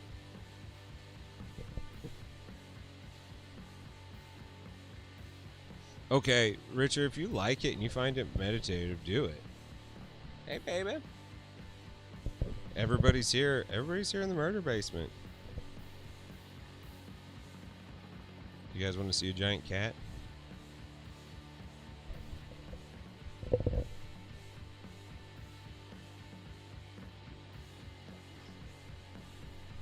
He's so heavy.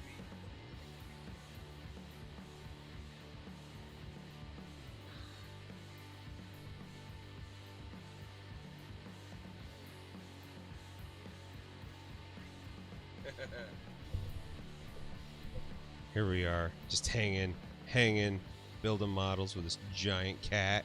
He's so big. Big old fluffy boy. I got this, like, radiator heater behind us, and he loves to go lay by it because it's just so warm and awesome. He's the best. So, like, let's see what's going on, man. How you doing? Yeah, the Lion Knight. If these things bring you joy, and you love cleaning up a model, do it. That's like, I don't judge people for taking the time.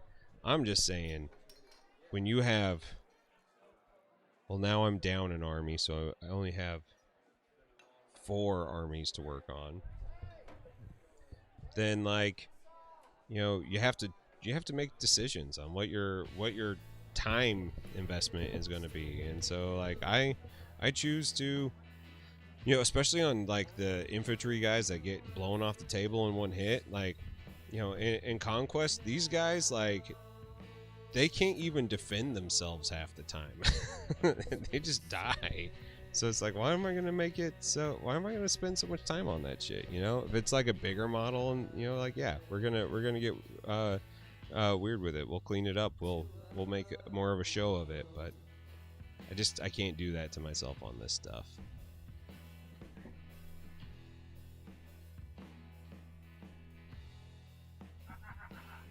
I found it.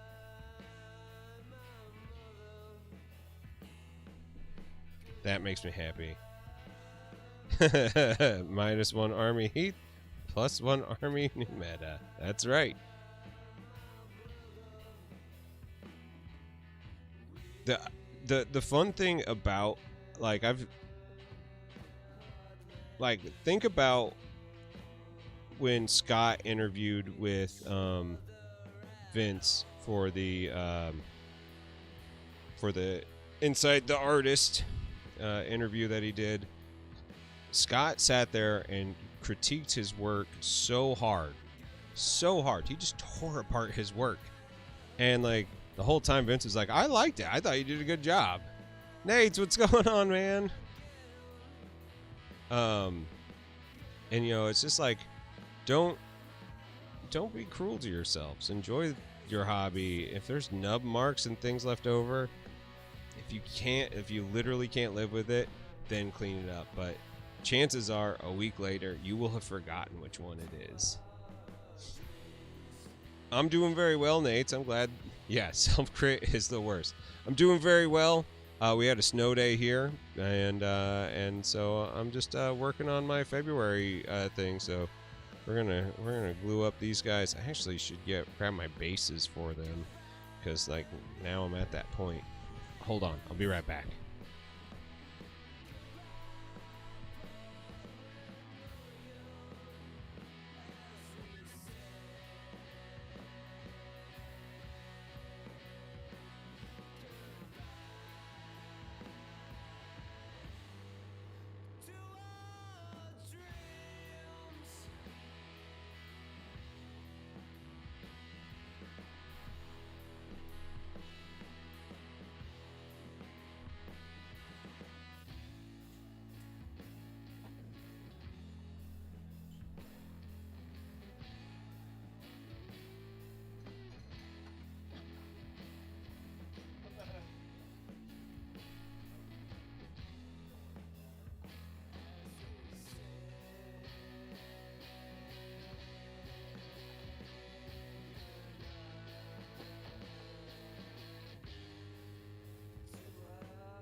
Can't keep track of anything.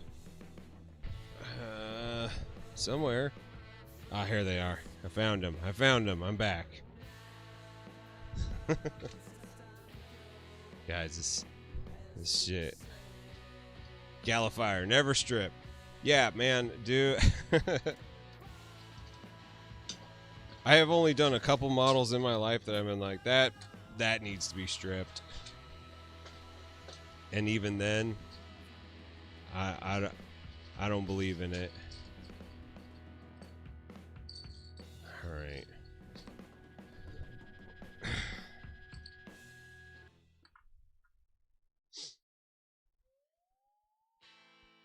My fellow humans, the sun will shine again.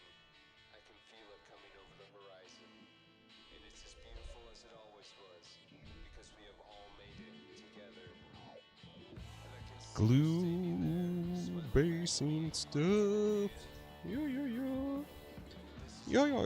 I'm Lord.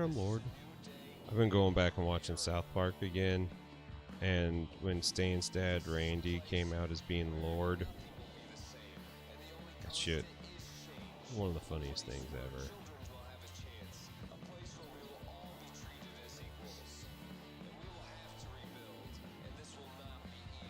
New meta. Hansick, but I need shit framed now.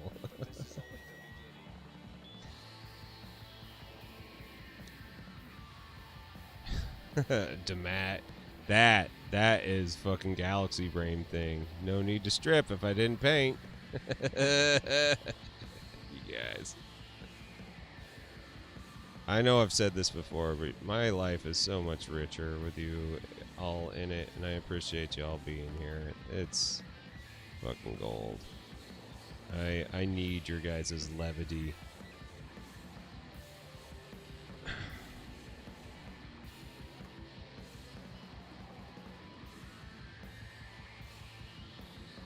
See, so I have the Tamiya cement. Here's the thing. It takes so much longer for it to set up that was spending like triple the amount of time per model. I still have like another like 30, well, probably 25 models left to do. So like I needed to increase my speed. So I went back to super glue, even though it's not my it's not my favorite. But I mean, I got it sitting right here. Oh man.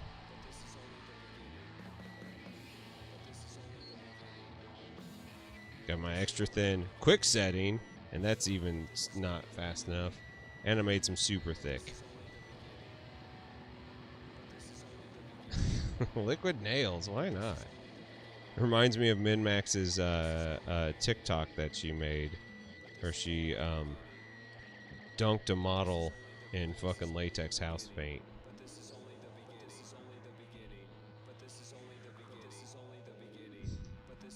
We did get another shot of the mech. We looked at it. See, like, I only really look at other people's stuff if I see something in there that,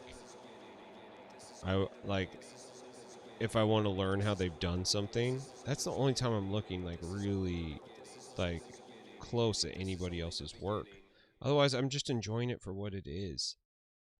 It doesn't matter if you've been painting for fucking 2 weeks or if you've been painting for 20 years, you know, like, I like seeing what people are doing. I'm truly excited about seeing new painters. I love watching them grow. It's the best.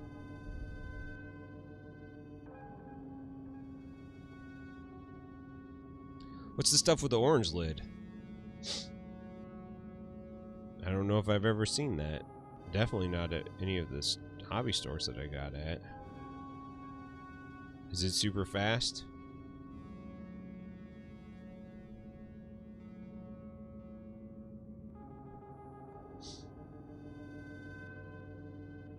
Revell Pro Contact. Crazy difference. Okay, I didn't even know. I have some tester cement that I like. The Model Master stuff, and it's pretty good, but we're in speed mode now. Just like Bush said, speed kills.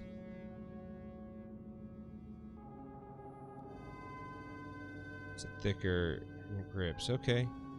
Mikey, what's up, dude? Going to bed. Right on. Yeah, I have to order online. Okay. Well, shit. I wish I would have known about that.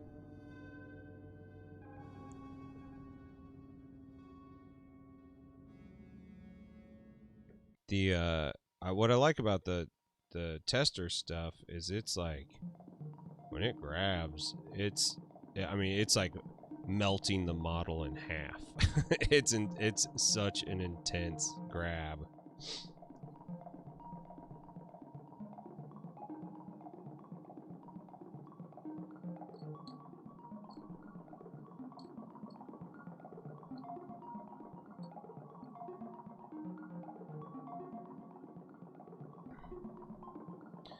Oh yeah, one of my favorite things, you know, what got me into this whole, you know, content creation, streaming thing is like My favorite part of the hobby became me hanging out with my friend Liz here in St. Louis. She wanted to learn how to paint minis, and so her and I just sat and paint. And, you know, she's going through like a shitty, tough divorce, and I am enthusiastic in helping people learn the things that I'm into. And, you know, we really bonded and had a great time. And then we had a little hobby group where all of us just would hang out around the table, and some of us would paint Space Marines, and some of us would paint fucking weird resin display toys, and some of us would paint commissions vis-a-vis me, and I would teach them all how to do it. The problem is like I got to a point where I wasn't actually getting much painting done, as I was like helping them out all the time, which is fun, but also like I do like getting stuff done.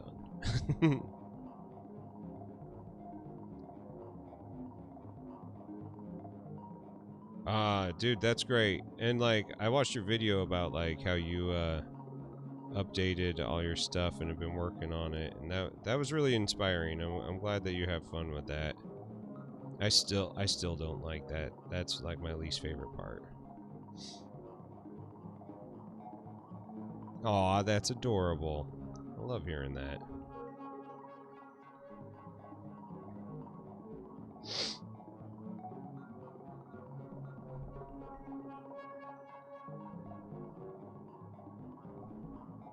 Also, I'm really glad that I got the latency way down on YouTube. It was like 2 minutes behind before, and that was too much.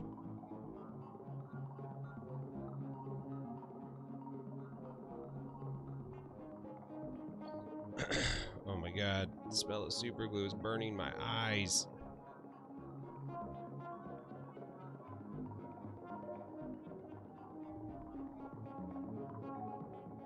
Steven! If a fisherman's gotta eat too, right? That's so funny. You're right.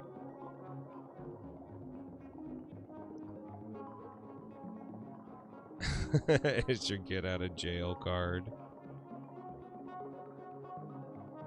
You're not supposed to glue your eyes. Teals, my friend, how you been, buddy?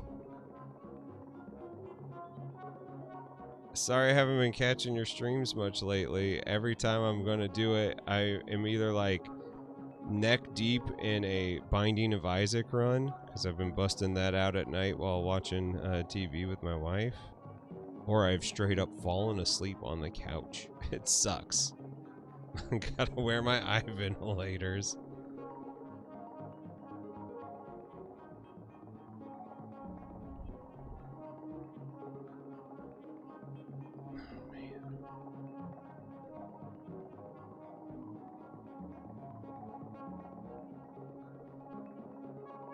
Lurking at work, you totally get it, yeah. Yeah. I feel ya. Everything been going good, man? I hope it is. Hope everything's been going good in your world.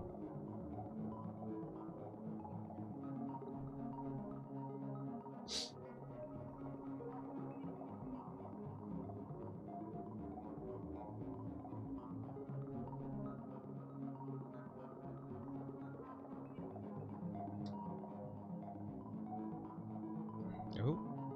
Stay there.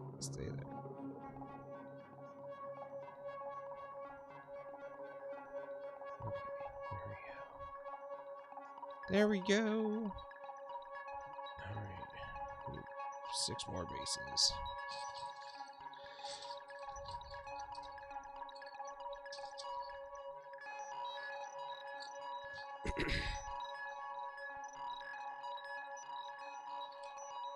Dude, that's great to hear, man. That's great to hear.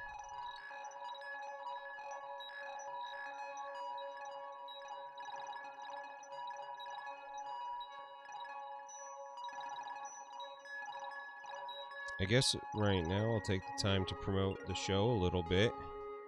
I got new episode going live this Friday. For all of you who aren't in the Patreon, so you didn't get the episode a week early. It is with the International Woman of Mystery, Giggling Geekette. So any of you have ever wondered what Giggling Geekette looks like, there is now an answer. But beyond just that, the allure of the unknown, she's so cool. It's easily now one of my favorite interviews that I've done. Is it, like, it's just one of those interviews that you're just like, you're like, I know that this is going to be a good one. And yeah, about like halfway through, I was just like, no, this isn't just a good one. This is a great one. It's fantastic. Matt, this totally makes me think of Rain 2. It's kind of a song about seasons changing. It's actually about birth to adolescence to adulthood to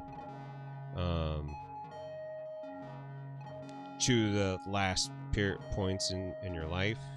It's kind of like as like the machine is falling apart.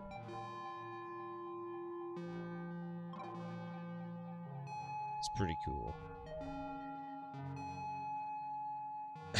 Dude, that's exciting. The 100 Kingdoms, I was just looking at that collection. I have quite a bit of it. And I don't know what I'm going to do with it because I'm never going to play them. Aw, I'm glad you loved the interview there, Sinister Grackle. That's awesome. Aw, dude, D&D friends can come over and work on their minis and have tacos. That's the best.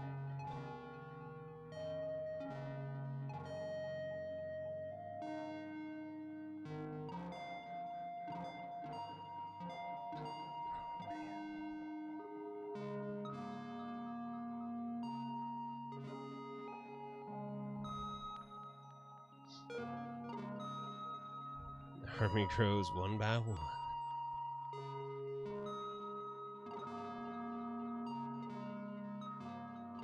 I'm really excited to do something with this army because like I knew that what my paint scheme that I was doing was going to be cool. Steven, if you like that, it is available.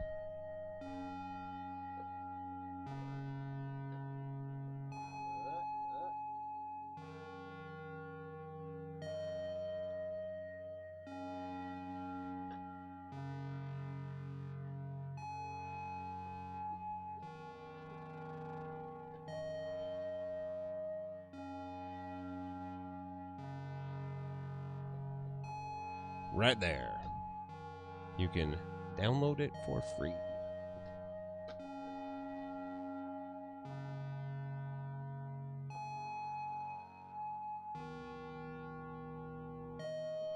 Thank you so much, Anzik, for sending me that link. I'm totally gonna buy that shit.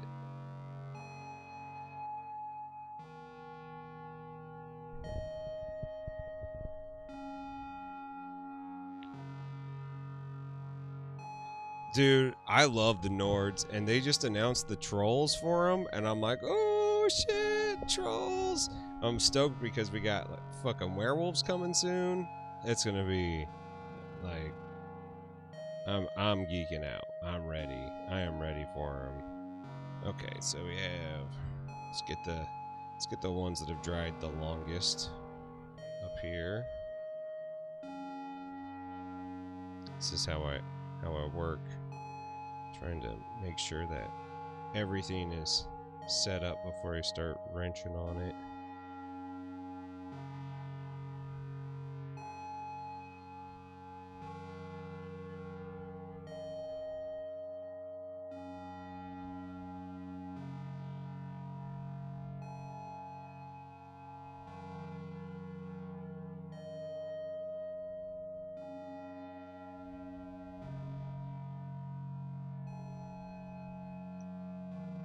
Yeah, why not? That's fine. That's fine. You haven't looked at any announcements. There are werewolves. If you look at, oh my god, the Celeste soundtrack is so fucking good. So good. God damn it, it's so good. I love that game. If you look at, their book, the Nords have they have werewolves. So like that's what I've been waiting for, werewolves. All right, let's separate arms out here and heads. Put heads on everything, arms.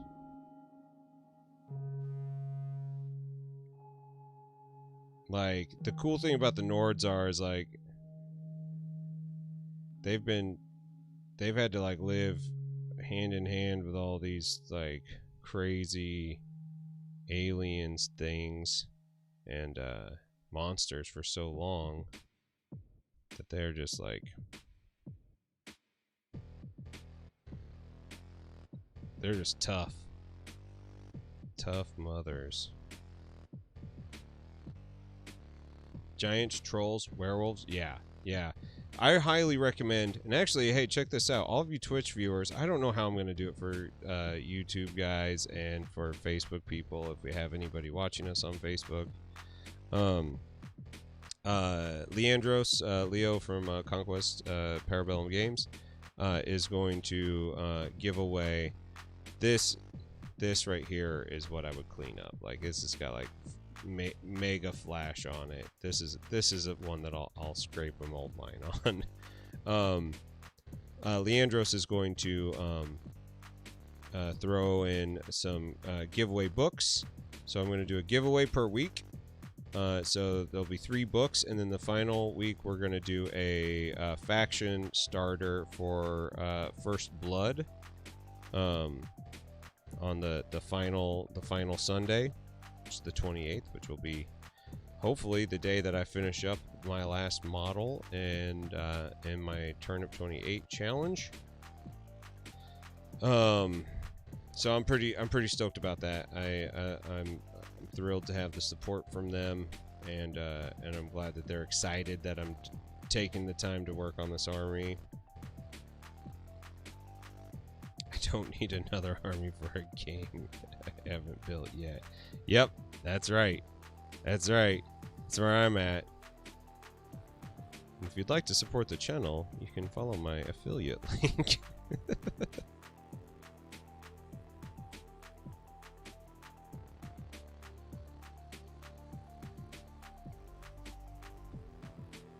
But I do. I was just telling this to New Meta earlier. Never tell an enabler that you want something. I am an enabler. I am all about, oh, you want another drink? I say go for it. That's me. I am your bad influence.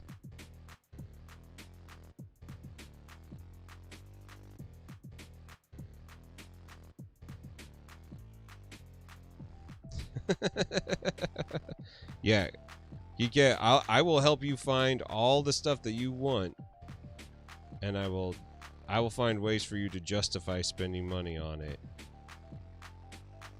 even after you've talked yourself out of it. I am the devil on your shoulder,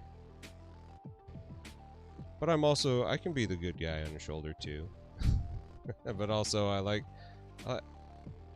I know how much happiness I derive from buying stuff, and I think if that can make someone feel good, that I encourage them to do it, as long as they aren't putting themselves into financial ruin. Don't you threaten me, Heath. Top hat, I say buy it. Yeah, I have seen you do it. It's hilarious.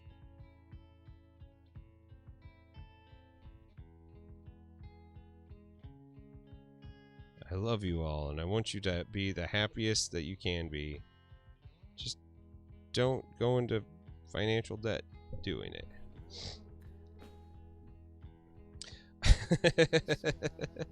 And Giggling Geek Cat, we've talked a little bit about that, so like I understand your situation, and for you it's, yeah, I totally get it. It's gotta be frustrating to kind of justify splurging on stuff that shouldn't shouldn't really be a splurge, especially if it's going to be stuff for like your stream and the things that make you happy, you know? Like that is a fucking hard part about being an adult.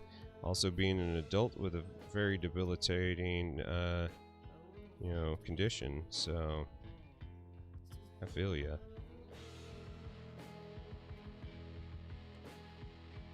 But I'll make you feel good about spending money. Like, that's something I do. Talk to Demas about it. Him and I, we ring that bell for each other way more than we should. Way more than we should.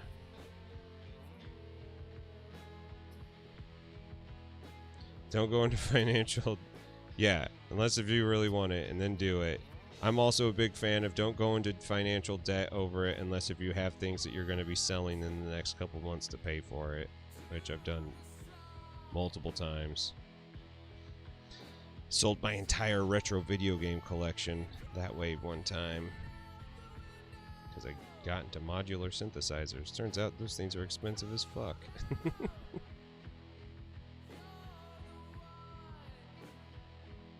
Confirmed. Demas gets it. Alright, man. Paint Monkey, thanks for hanging out. It was great seeing you again. I'll have to check out Wicked Jexter. I'll be hopping off here once I get done building all these models. So maybe I'll raid on over there.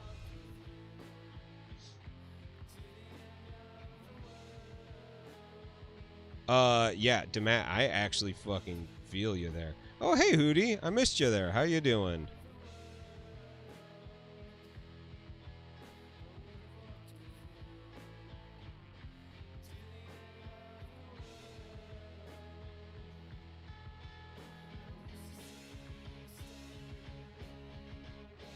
Not bad. Good to hear it.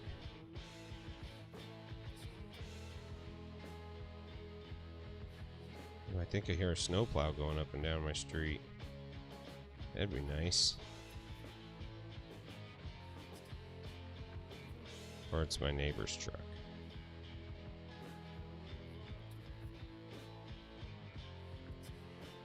No holds barred. His stream is complete adult. Okay, good to know. Good to know. There was one day where I raided into Cutthroat, and Cutthroat was going off about someone. He dropped a hard C word. I was like, woo, oh boy. I'm glad that I'm ready for harsh language, but I was not expecting that. Oh, you fucking piece of shit. Ugh. Gonna drive me crazy.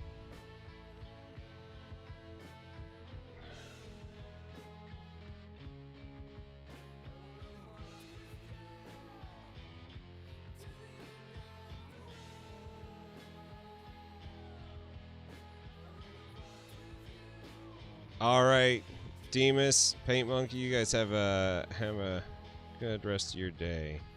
Hooty Hoo, we are doing all the prep work for my February challenge. I'm going to Turnip 28 a entire army in 28 days. So so I have to get these models built right now, otherwise I will never get this army done.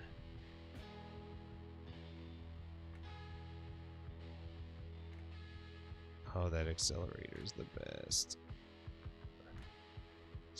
Get it glued on there.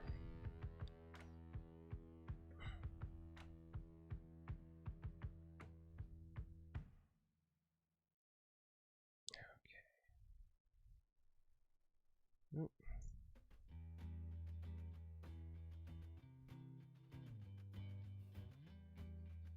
Once I get these built, I think I only have 25 left to build, so then it's just basing and priming and painting and turniping,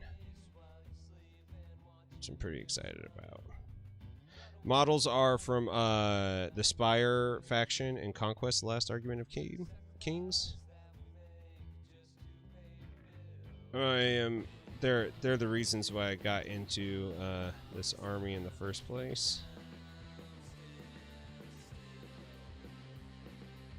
The game is one of the best mass battle war games I've ever played too. So it's one of those that I was like, oh, board games can be fun. Sweet.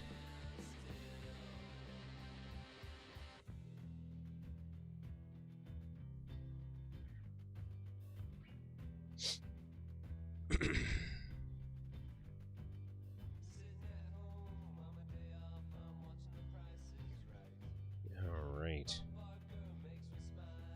Okay. 6 arms done.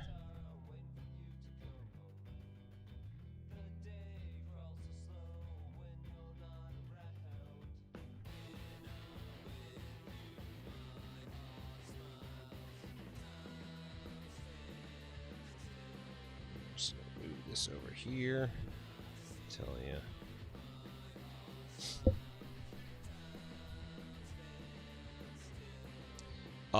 Yeah, hooty-hoo, I feel ya. Turnip Gamma Wolves. You know what? I actually like the copper mech that I did, you know, could easily be turniped. I've thought about just turniping literally everything now. I'm like, fuck it. Turnip ad mechs. If I like it, who gives a shit? It'll look good. If I don't know if you guys saw what oop, got the hiccups there. What Dan from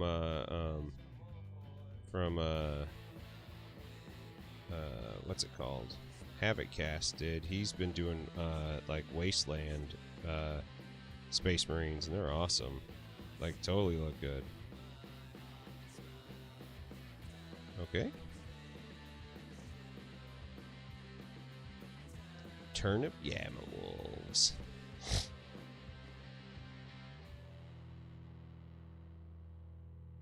Put a turnip on it. If you like it, you should have put a worm on it.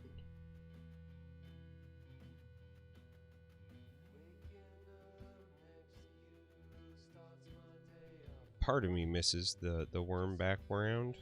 That one always cracked me up.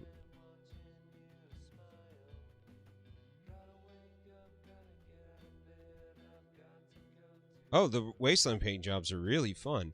And the cool thing, like, this is the thing that, you know, coming from an actual Warhammer hero, this dude, he's doing it because he doesn't have all the time in the world to paint. So he just wants a really consistent army look that's unique and his. And so I'm just like, fuck yeah, dude. Like, that makes sense. And that's like the thing about the turnip thing is like the exact same reason I'm doing that on this is because I want to have a painted army, but I don't want to spend, you know, 1,000 hours working on it. It takes long enough to build the shit. Spending that much extra time? No, thank you. So that's why I'm doing it like this. I want it to be more unique and me. Hooty Hoo, have you not seen the Gamma Wolves rulebook yet?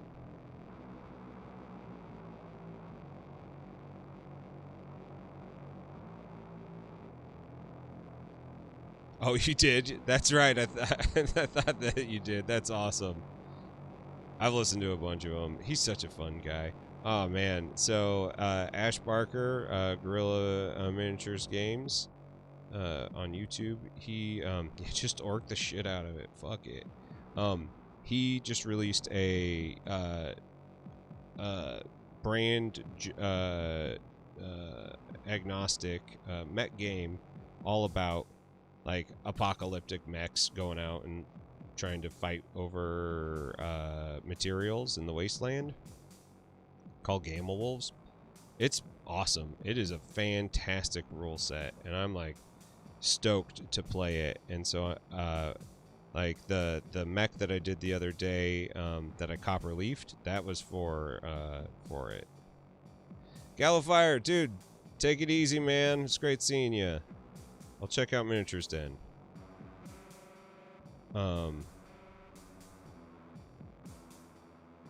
So it's like, it's awesome. It's very much like Gaslands, only, you know, actual combat instead of like a weird racing game. So But it's like the whole idea of like use whatever the fuck you got, as long as you guys agree on the scale and the size of everything.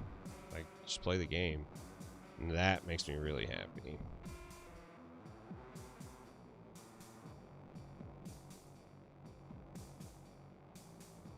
Cool, good to know.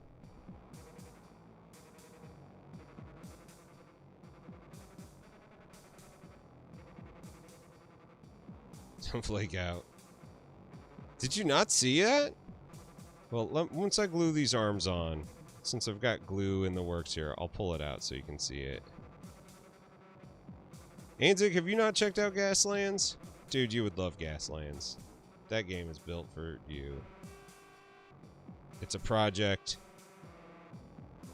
It's fun. It's fast.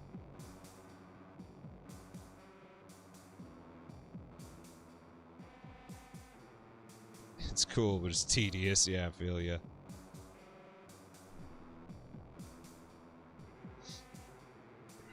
I'll have to find out what box I stored it in, because I didn't want it to just be sitting out getting fucked up.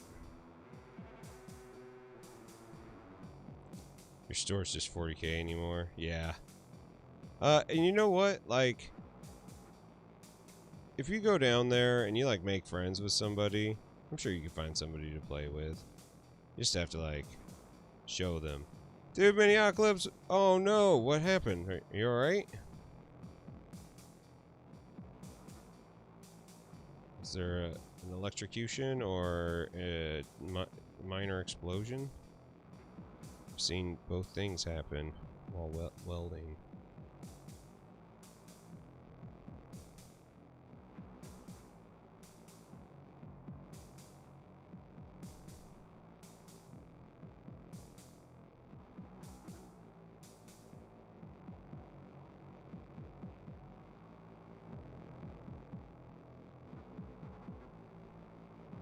Yeah, do we need to knife a motherfucker? That's how we do here.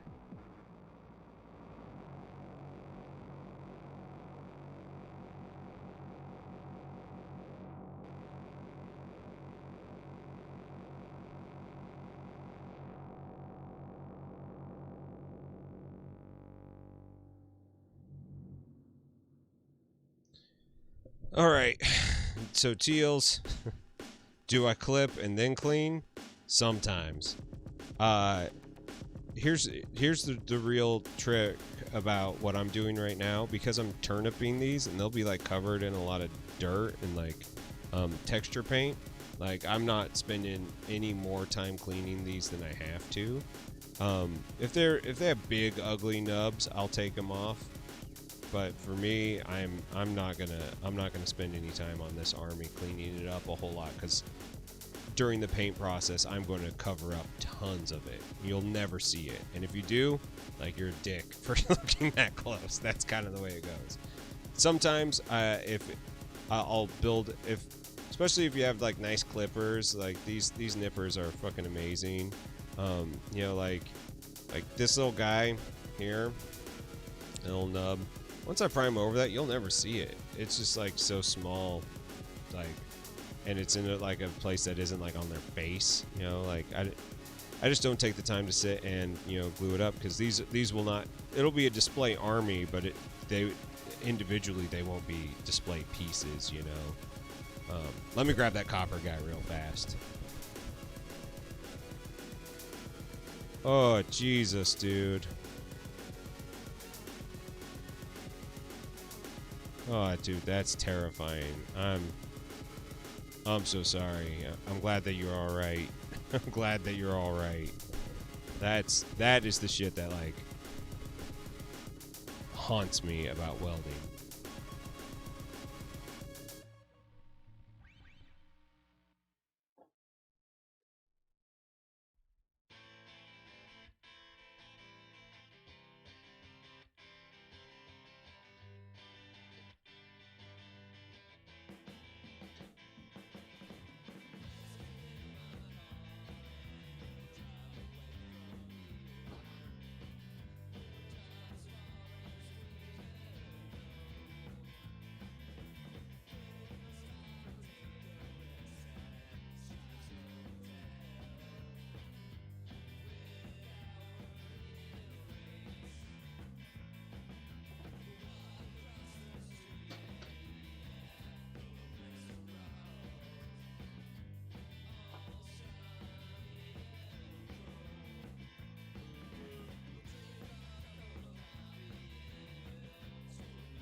Alright.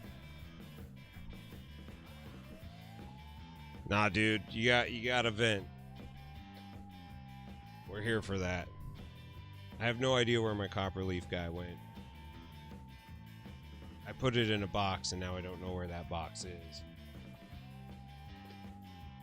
Because I've been moving stuff in my studio. I did find this guy though. I custom finished this Gundam. Turbo Dork paints. That's pretty cool.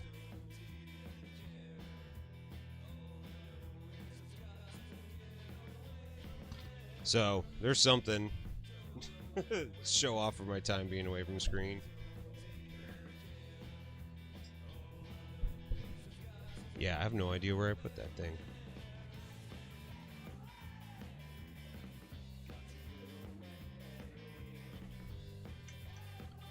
Yeah, I'm with Inveritus on that.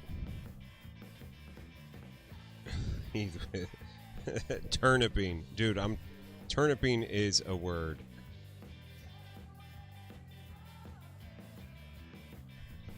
Yeah. So here, check this out. Okay. Like I'll pull it up so you can see what a turnip really looks like.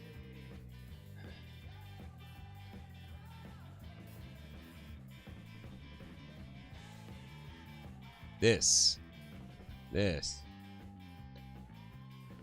is turniping.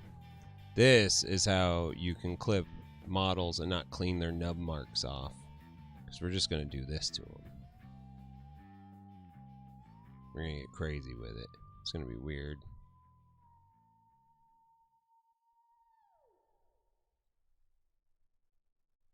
Those are little fighting turnips. Oh no.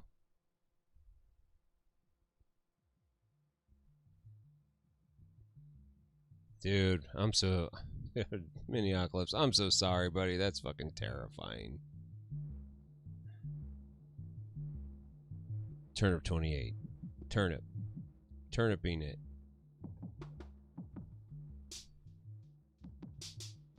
Turniping. It's a thing. It's a new thing.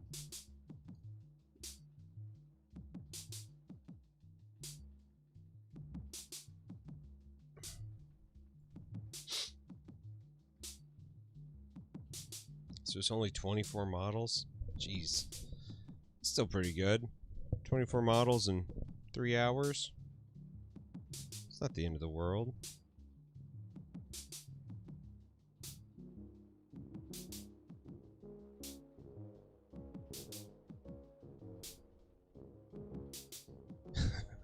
Dude, I love the turnip. I'm pretty stoked about it. I think that it's I think it's gonna make painting these like way more fun. Turn up for what? Aw, Giggling Geek Cat. Thank you so much, my friend. I'm so glad you're here. We'll catch up soon.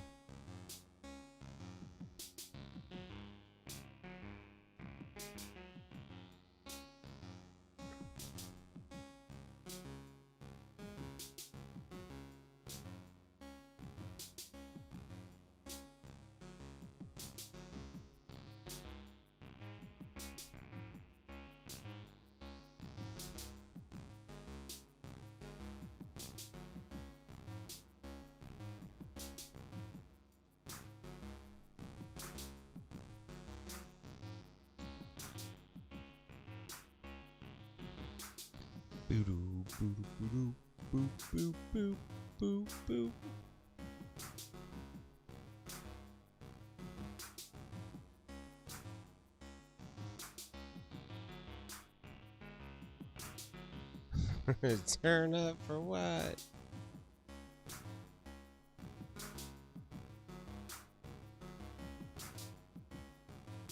Be really funny. The funny thing is like this Turnip 28 movement is like a subsect of a subsect. You want to know why I'm like hipster fucking modeler? Because I won't just do an Inquisition 28 army. I need to do the subsect of the Inquisition 28 army.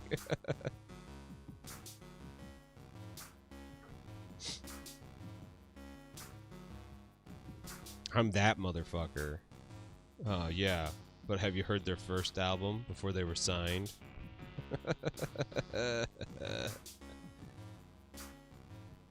It's basically what I'm doing with this. Ooh.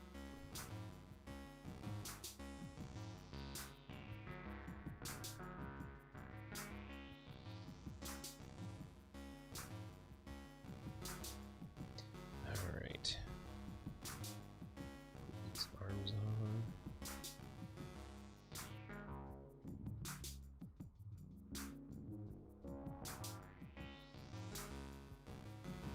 You don't even know what an Inquisition 28 army is? Oh my god, go look up Ink 28 Mag, I think is what it is. It's if you watch the Black Magic Craft at all, it's what got him to convinced to do a Death Guard army.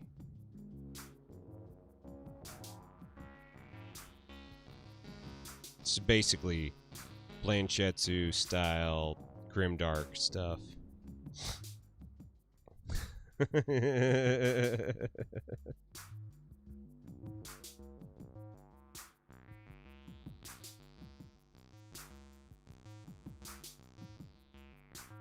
Yeah, Mag 28. There you go, Latino Hot. Thank you so much.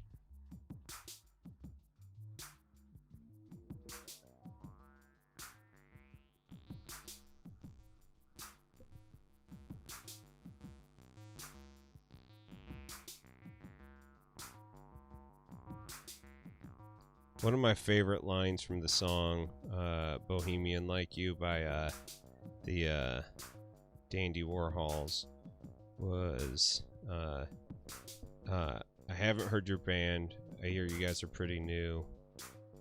And I just thought that was great, you know, because they're just talking about fucking being Portland and everybody's in a band in Portland and everybody's trying to make it in Portland. I haven't heard your band. I hear you're pretty new. Yeah, dude, his Death Guard is great. It's so funny, like, when I was talking with him about it, I was like, he's like, I always just thought that Warhammer was just so Chad. And I was like, yeah, but you picked the fucking chaddest thing of all. And I think he then said, yeah, it's the truck nuts of 40K. And I thought that was one of the funniest things I had heard in a long time. He got the fucking truck nuts of 40K. Hamburger. Their new stuff is so hamburgers for the apocalypse. Give me their first album recorded on a Tascam 4-track. All right, real talk. Let's have a real talk for a second. Like, we all may make fun of, you know, like lo-fi albums, you know, and how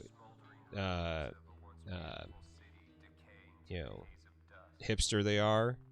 But if you have listened to the first Elliott Smith album, Either Or, and there might be a second one, that was all recorded on a 4-track, and it's fucking amazing. Recorded in a bedroom on a 4-track with a single microphone. It's fucking incredible.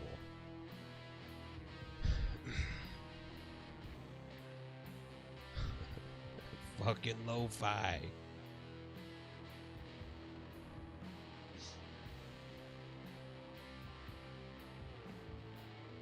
Yeah, they shrank it to 28 mil.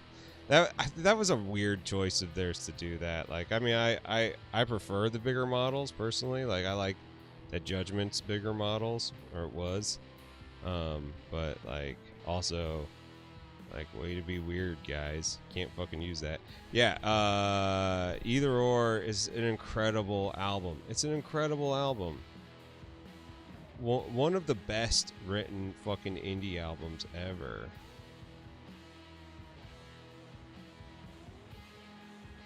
Oh, Nebraska is, so Nebraska's one that, like, I go through phases on, like, do I like this or do I not like this? And right now I'm in I like this phase because it's so sparse. It's not necessarily a fun listen, but it's an incredible album. You know, it just is like proof positive, though, that, like, you don't need it all. The first Washed Out album, I think, was done on You know, the guys that did the Portlandia theme song, that was all done on a 4-track or an 8-track. Yeah, Judgment just went down to 32 mil. Creature Casters redoing all their work, which I dig. I dig a lot, actually. I know that I should be like, ugh, you're just like everyone else now, and I'm sitting here with my unbridled positivity of, oh, thank God, more people will actually want to play it now. It's cheaper. It's gonna, the sculpts are better. Like, it's gonna be awesome.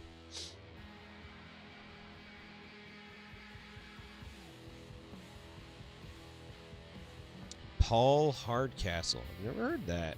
I'll check that out.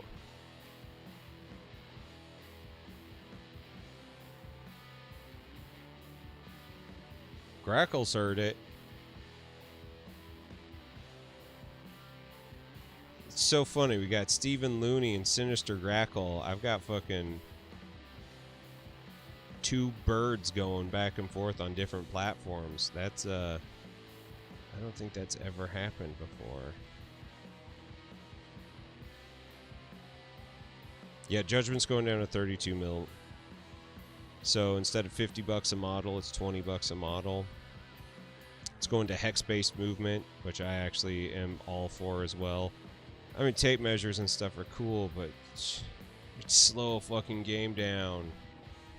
Whack. I am all about companies doing what they need to do to survive. And Judgment is one of the best skirmish games I've ever played, so I will stand behind whatever decision they choose to make.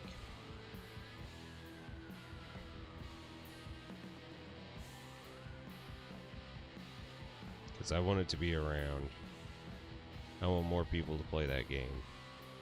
Just like I want more people to play Conquest. This game is fucking great. It's great. It's one of the best fucking games I've ever played. It's done by the guy who did 6th edition or 5th edition Fantasy Battle. So it's like, it's got a great pedigree behind the writing. The lore is cool. The models are getting a lot better. This first run of models aren't exactly the most inspired models. That's okay. Oh, dude, I mean, they're like 2 seconds away from doing it. The fact that they haven't invested in fucking mats for their big games shocks me. Like, they have a few mats, but, like, that should be a thing that, like, there should be, like, huge neoprene mats for everything.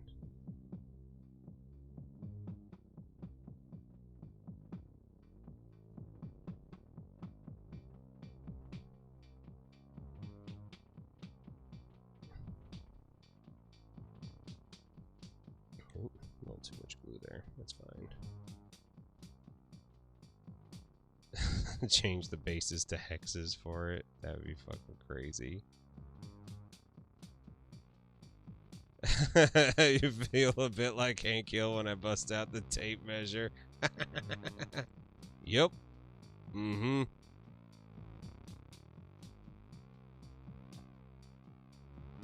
That boy ain't right. Top Hat, thanks for hanging out. It's always great seeing you in here.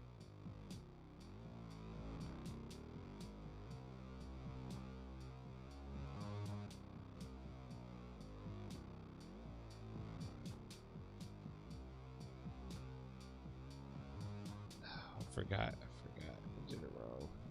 Did it in the wrong order. I did it in the wrong order.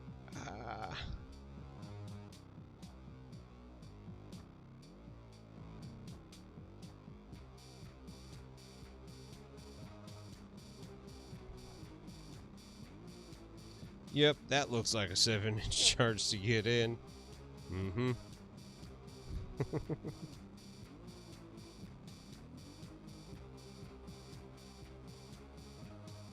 He would be the guy that would show up with like the tool belt that has dice in like front pocket, the tape measure, glue.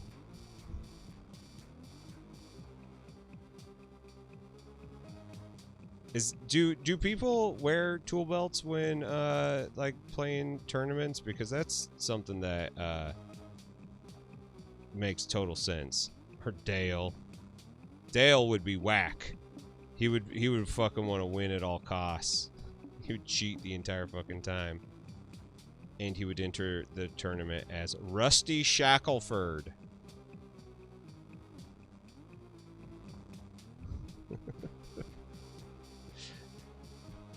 Fanny packs, yeah. Fanny packs would be funny.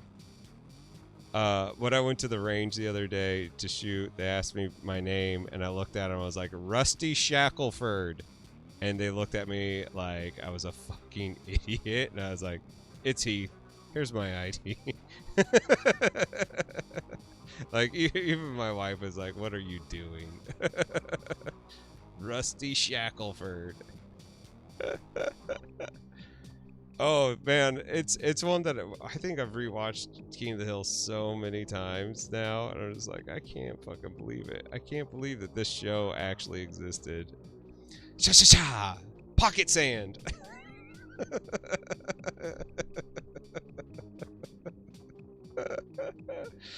Holy fuck! Love it. I love it.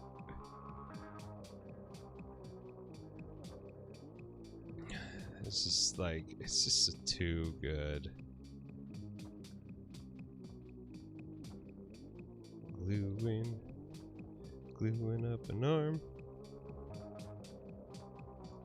Gluing up an arm. Actually, I should probably do it like this. Get that arm in here. Get some of this.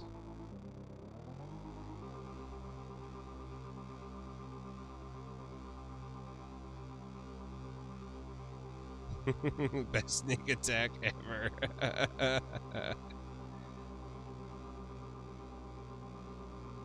Actually, no, I'll do it like this. We'll just keep on moving, then we'll glue the shields and the weapons on all at the same time.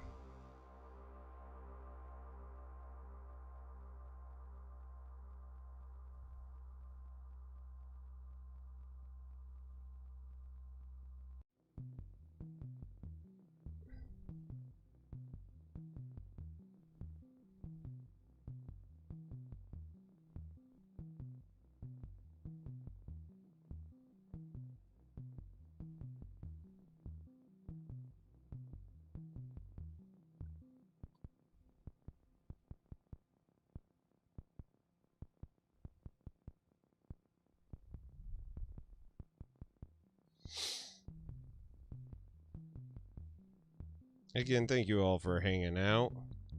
It's awesome seeing you all here.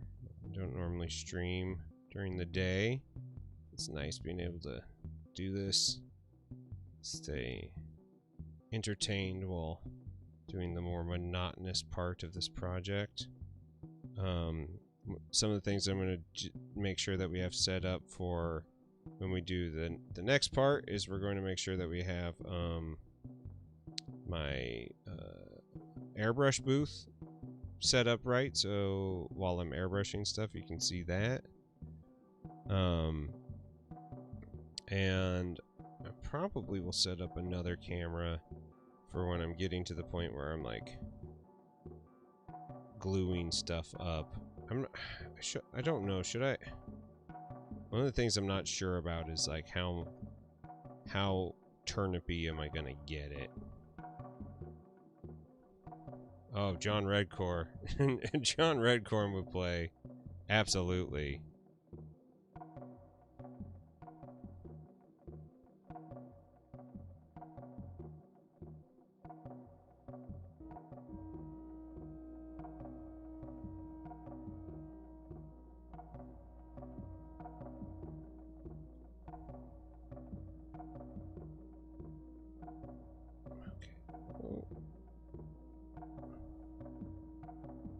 Yes.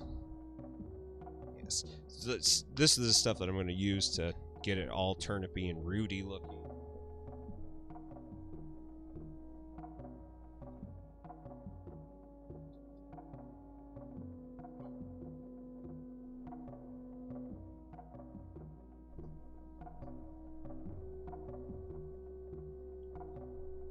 John, what's going on? So I'm gonna use these dry vines, dead foliage, and this like briar patch dry, and I'm just gonna glue this shit all to them. So it's gonna get intense, and so I might just do it afterwards. I don't know. Maybe I'll spray them. I'm not sure yet. How you doing, John?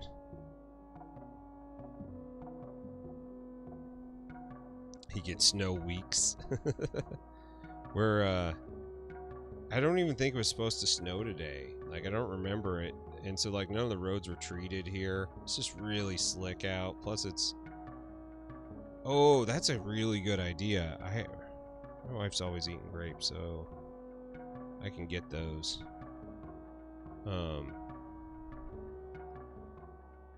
But yeah, I've got to figure out, like, ways for it to get real weird looking. It's dark and gray. I haven't looked outside in a little bit. It's probably about to stop snowing here. Probably.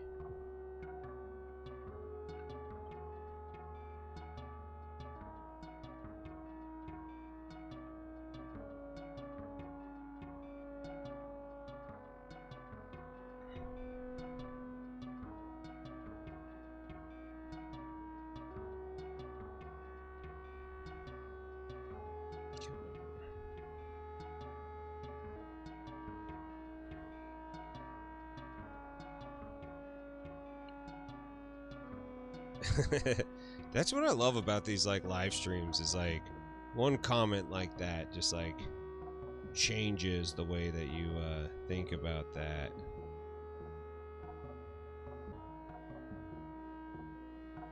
Yeah.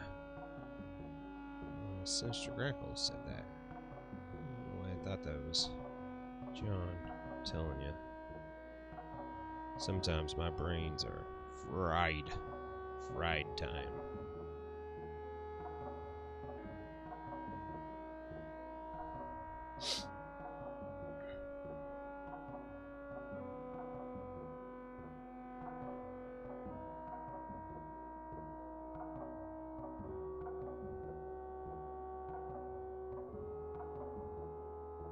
I wish these didn't come with sprayers.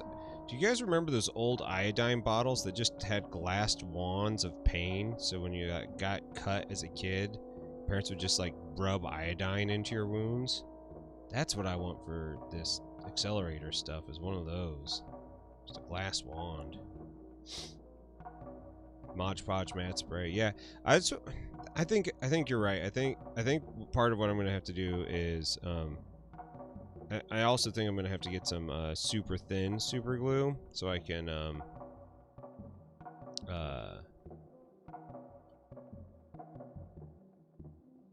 just soak the pieces together in it so they become more hard. So otherwise they'll be, you know, for things that are moving around all the time, they'll look pretty bad. I also need to get a lot more tufts because I guess they're used a lot of tufts when doing them, and spray and just like inked and painted the tufts up.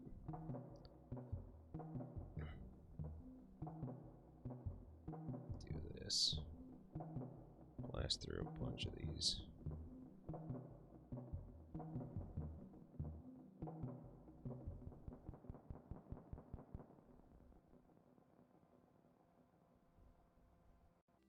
Have any of you guys watched At Home with Amy Sedaris?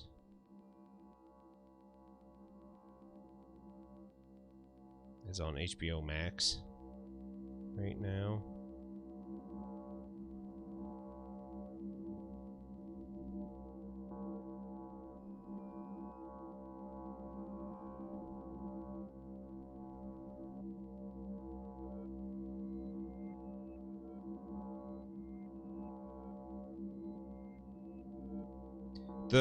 So like the curved applicator, like all I'm doing is taking the thing out of the, you know, the bottle. So I'm not really doing it. Like I watched Spiky Bits do that on one of his videos, and I'm like, that's fucking brilliant. That way I'm not getting accelerator all over my stuff. because this accelerator always like makes things weird and oily.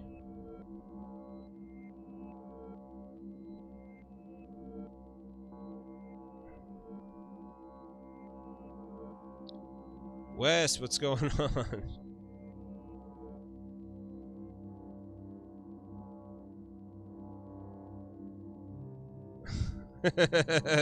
Dude, Fred Corn would play Dale's turns and crush, then Dale would brag about how good he was. All while doing it while listening to White Snake. Fucking Knight Rider or Night Ranger.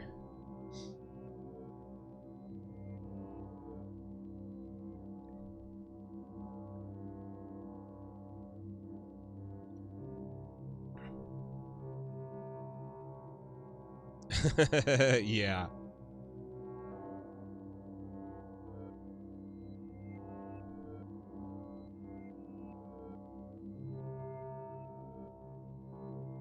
I have some like helping hand stuff if I really need it. I got it for soldering. I don't ever need it. That's the thing. That's all.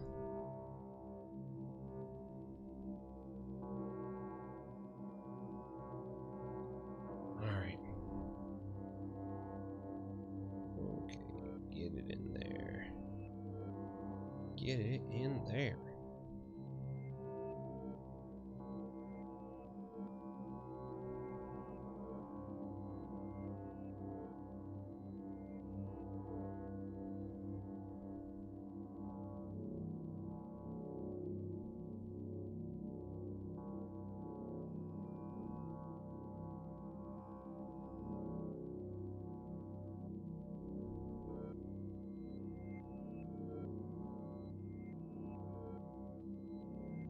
Alright, yeah. Do shields and spears. Cool thing is I've glued these spears on like backwards before, and it's kind of like totally works because these things are they're just drones. They're like grown in a vat overnight, so they're not really mentally very smart or good at war. So sometimes they're just like are the dullards of the game. I love that. Stephen Looney, I'm glad you like them. These are all music that I worked on. It's all available to be downloaded. I can't remember if it was you that I shared it with earlier or somebody else. I will share the link again for you if you want to download them. They are free.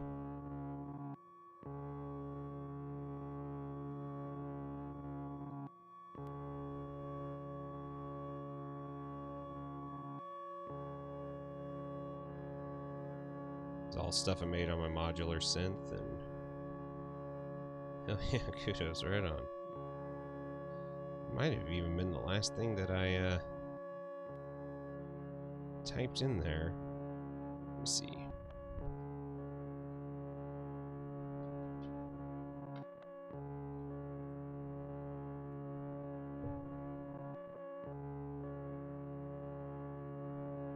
There you are.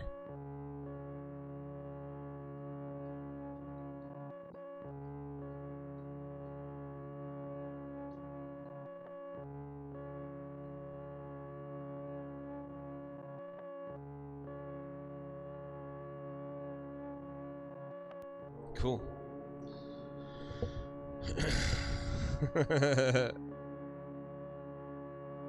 I actually have actually shouldn't talk about clients' work and stuff, but just know that I have seen something very recently that is an attributed piece that it's very interesting who gets the credit on that one.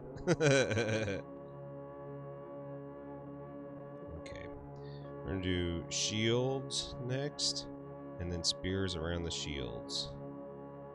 Because if you don't do them the other way, it doesn't work very well. Let's see here. Shields go like this, like this, like this. So that is too low. Although that actually is pretty fucking good. That's what we'll do.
Alright.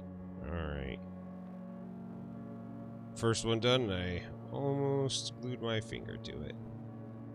These guys are awesome. I like them.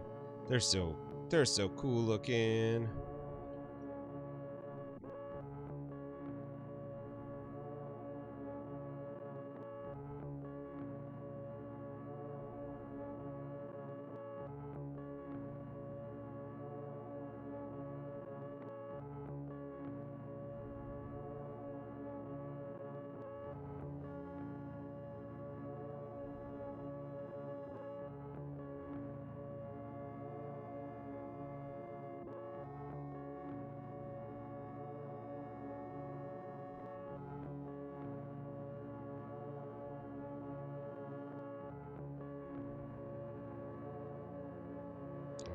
That's right. Gotta finish it up.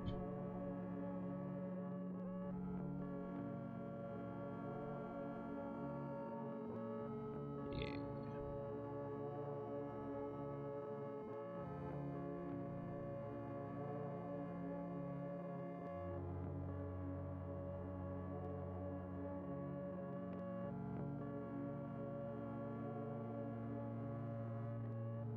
Second one done. 22 left to go.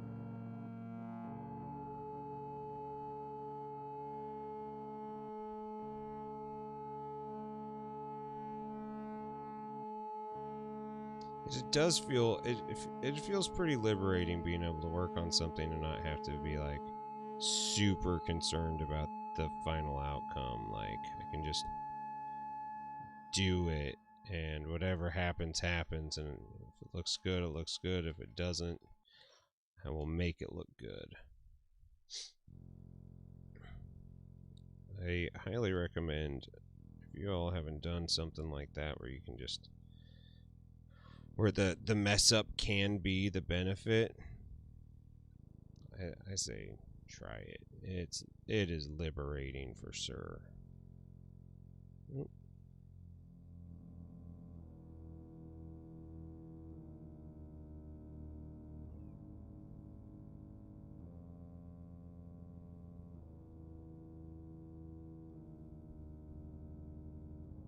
Oh, I glued that down there somehow. That's cute.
This track here, actually, I wrote when one of my friends, Malefic Topcat, thanks for the follow.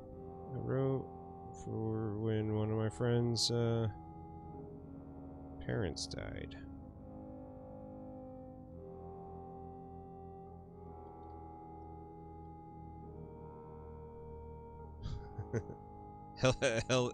Healthy tension. Yep, that's about right.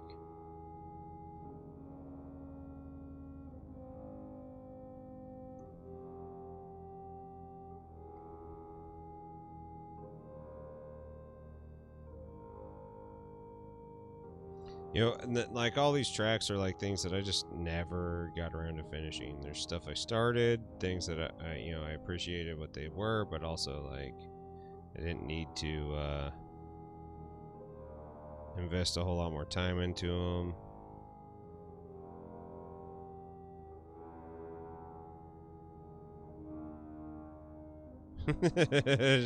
Don't feel shitty.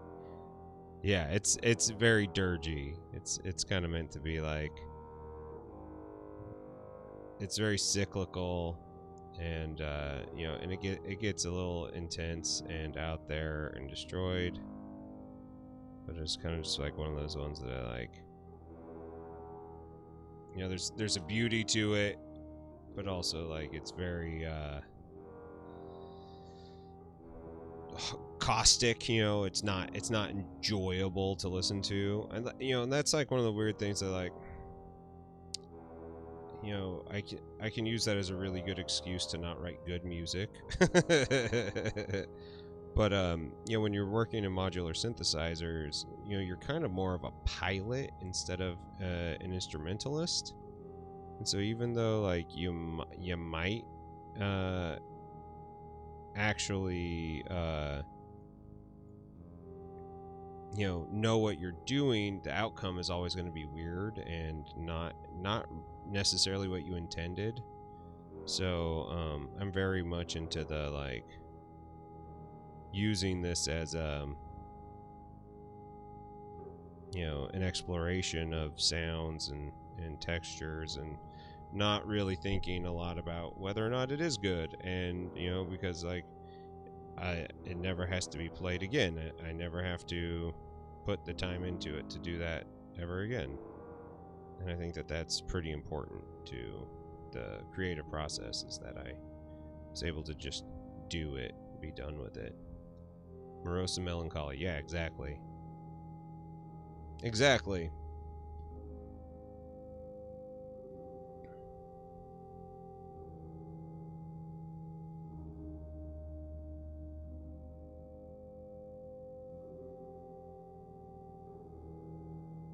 What's wrong with not having to think about it? Well, I mean, like the funny thing is like, you know, when I was writing guitar stuff and music that way, I would pine over, you know, like, you know, 3 notes. It's like, why is this not doing what I want it to do?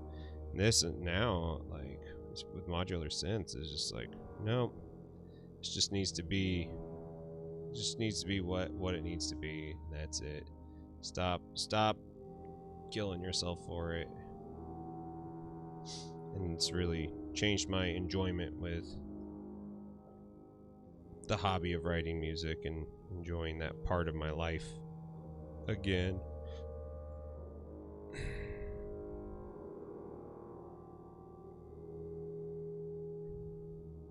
Oh, interesting.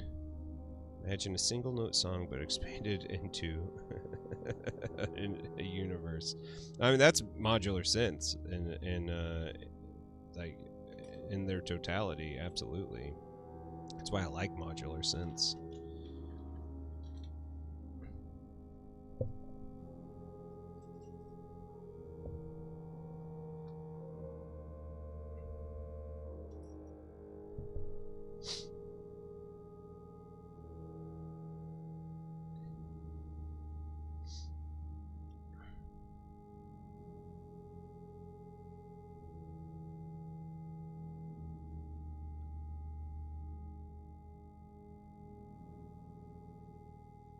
Oh yeah.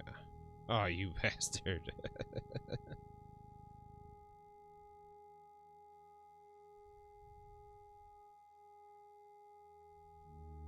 There we go.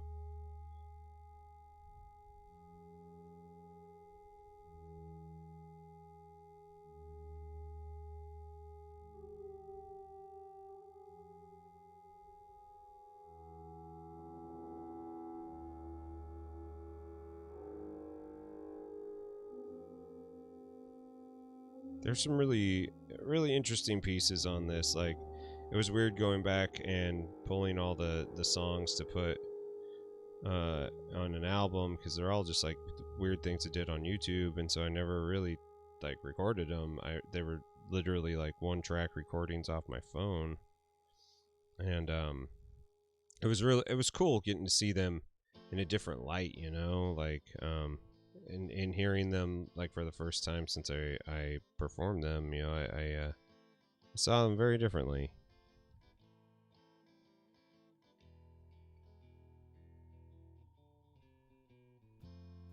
The Tuning World. Don't know that one.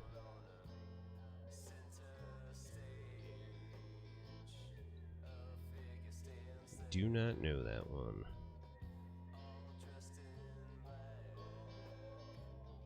No. He's looking at you.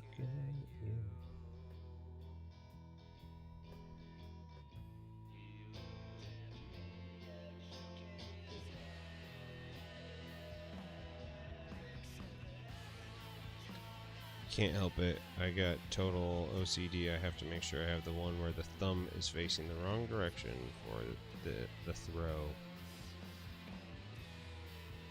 I was in a band. We used to go to open mic jam sessions. I remember there was one percussionist guy who just loved the experimental, spontaneous. Getting the sides of a bongo, slapping cymbals, and just creating music. We all need more of that guy. There is some truth to that for sure. I will say this. I know people that only listen to music like that, and that I can't do. I have to have a little bit more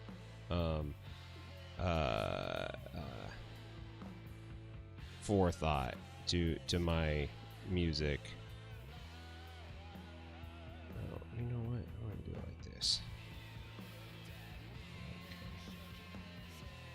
But I think people need to be way more kind to themselves in their exploration of stuff like that, you know?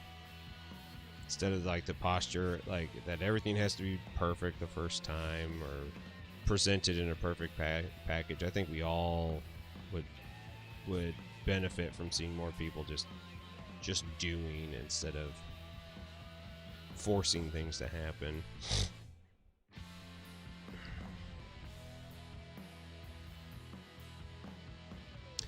One more upward thing. So I need one more with the thumb facing backwards.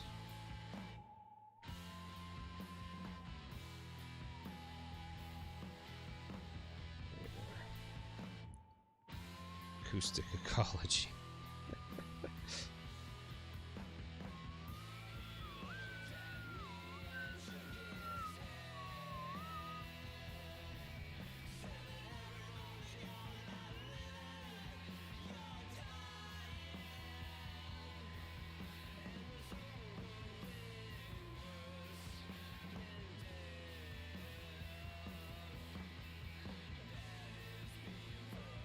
Oh my god, a Reapercon would be rad.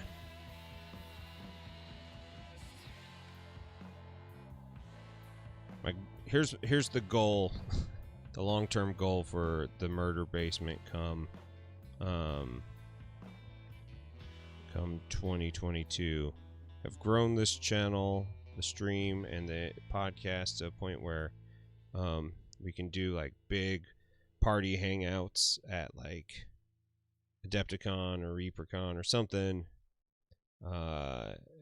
But that's gonna need a lot more people. It's gonna need a lot more people. We're gonna need like hundreds of people in the Patreon. And not saying that it can't happen. I'm just saying that I'm not too optimistic on that happening. I'd love to have a convention where I could actually like show a model off that I worked really hard on instead of taking photos online. I am not into that, the online photo thing. Murder Basement Taco Fest, I'm telling you, that's what I want. I want to get guests that have been on the show, do challenges like speed paint challenges and shit like that.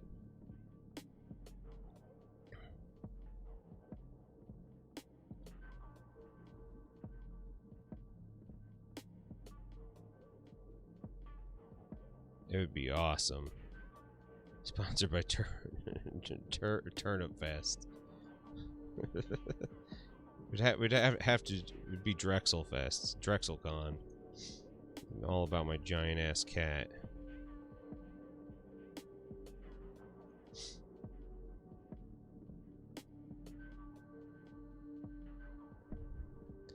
I'm just like globbing the glue on this. I don't even give a fuck. Like, nah. Doesn't matter.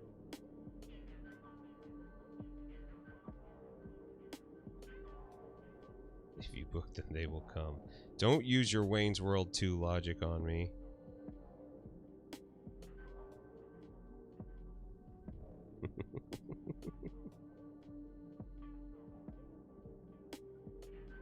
Drexel cosplay contest. That would be amazing. If he traveled well, I could just bring him with me.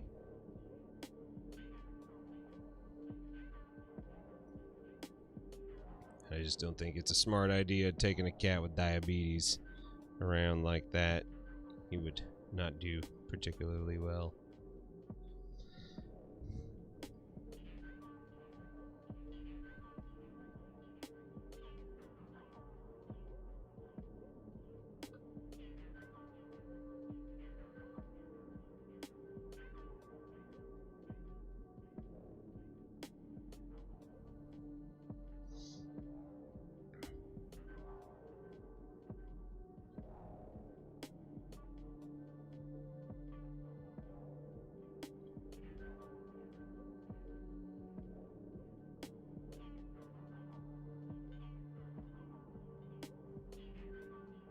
Oh, we're almost done.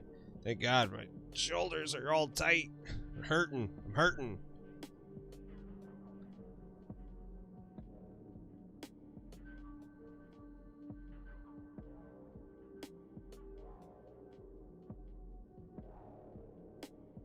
$30-minute mission speed build. That would be really funny.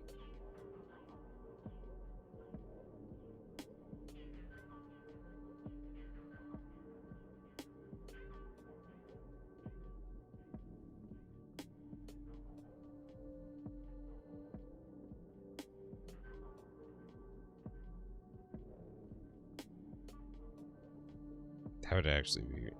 That would be perfect. Oh, Steven. My man. Welcome to the fold.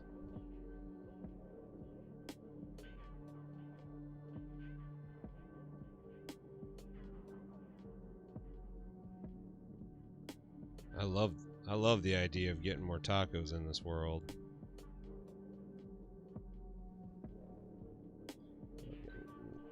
Eight more guys. All right, we got this.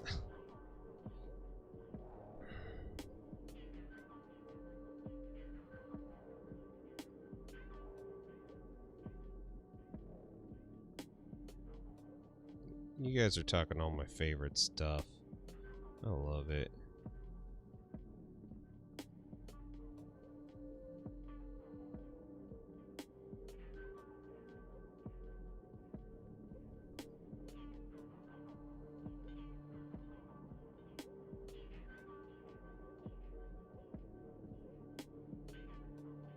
Come on.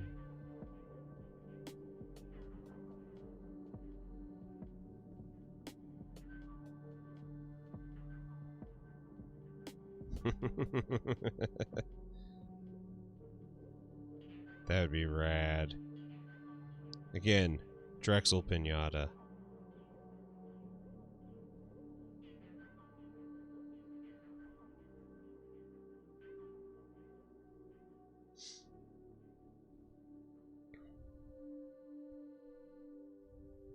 Tuxedo Cat Pinata.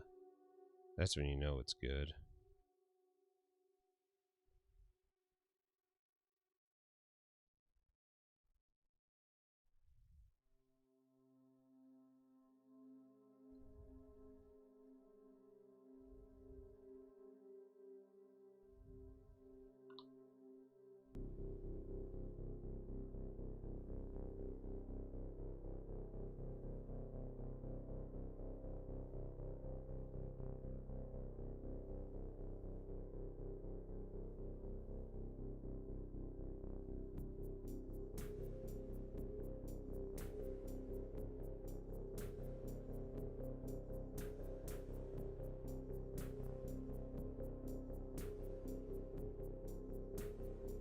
Now I need a Tuxedo Cat song. I think you're right. I think you're right.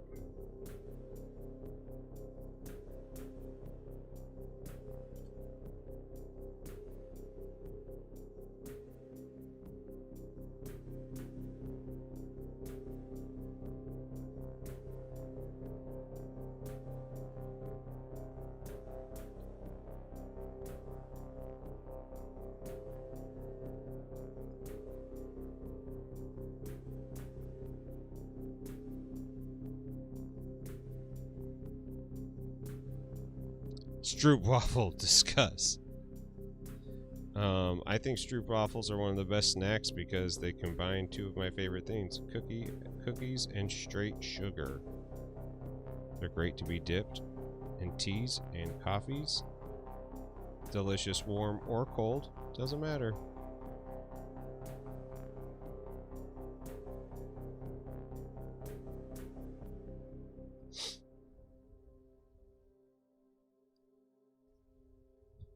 Just have stroopwafel breaks and shit. Be like, oop, time for a stroopwafel.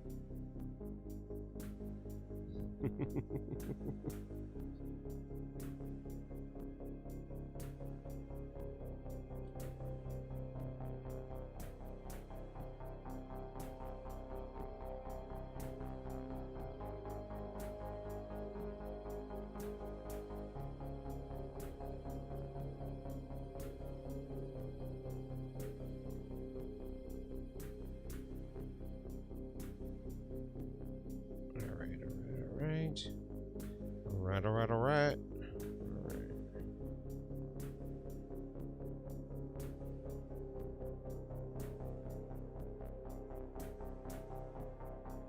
4 more, then I will let you guys go on, get on with your lives. If you're on Twitch, we'll raid into somebody else.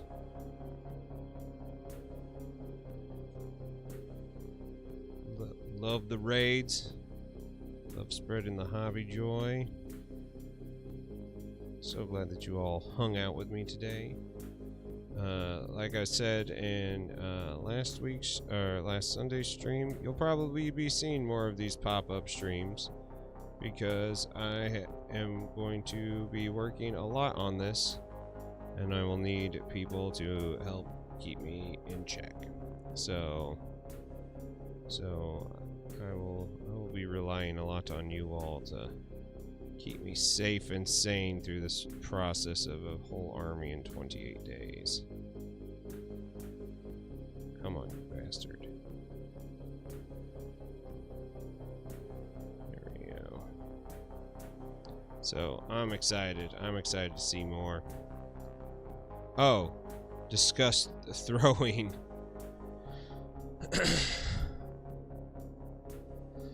Scott, you know, I actually don't know if it's a 10% thing anymore. I think it's just a free shipping thing. Let me check real quick here, because I looked at it the other day, and it looked like they removed the 10% things, or changed it. Let me see here.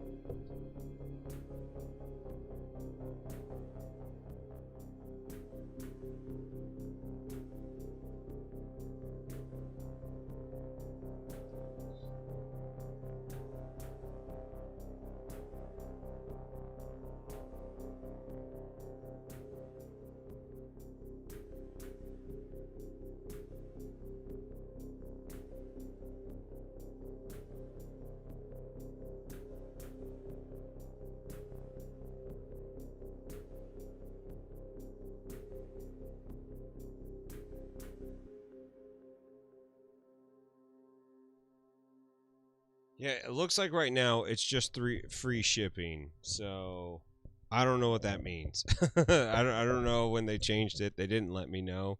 So I need to go through and change it on stuff. Um but if you spend $65 or more, you get free shipping anyway, and it's very easy in a war game to do that. So you know, buy at your own risk. I know right now Miniature Market has a bunch of their stuff on sale. So like if you are interested in checking it out, we don't want to spend a lot of money, it's a good way to do it. If you want to support the channel, you can use the affiliate link. That's cool, but you know, not necessary at all. I'm all about saving people money. So you know, do what you got to do. I right now, with my financial situation, I would be going the cheapest route, which would be Miniature Market. Or picking up some used stuff off of somebody who's getting rid of it. Or doesn't want the other half of their starter box or whatever. You know, something like that. That's just me. And as for throwing stroopwafels, Matt, you're a bad person for even thinking that.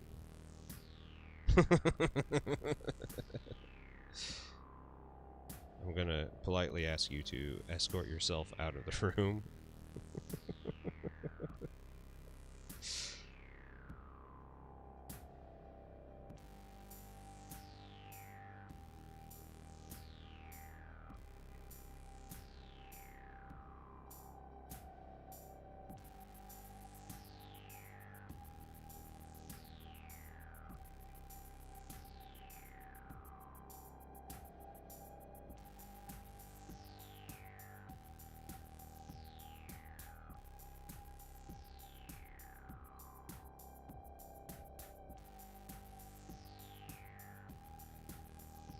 Back to one of my favorite King of the Hill quotes. Dad, what do you do if someone orders their steak well done? You politely but firmly ask them to leave.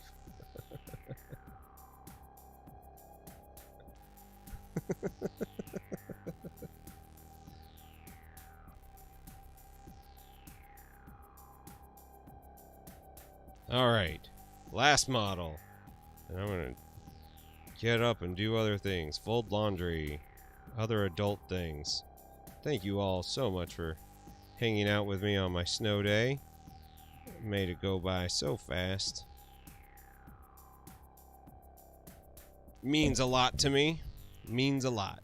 Oh, you guys are totally out of focus there.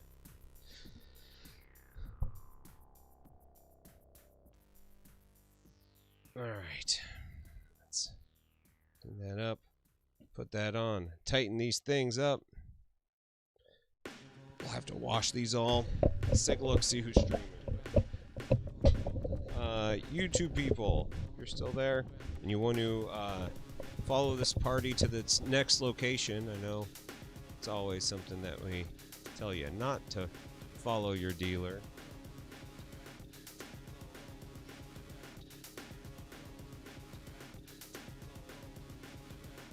Let's come over here real fast. Okay. Oh, we got Shinobi. Oh, Giggling Geekette's going on. Let's fucking go say hi to Giggling Geekette. Okay. Oh, we got a hard one here. Giggling Geekette or the sauce? Giggling Geekette or the sauce?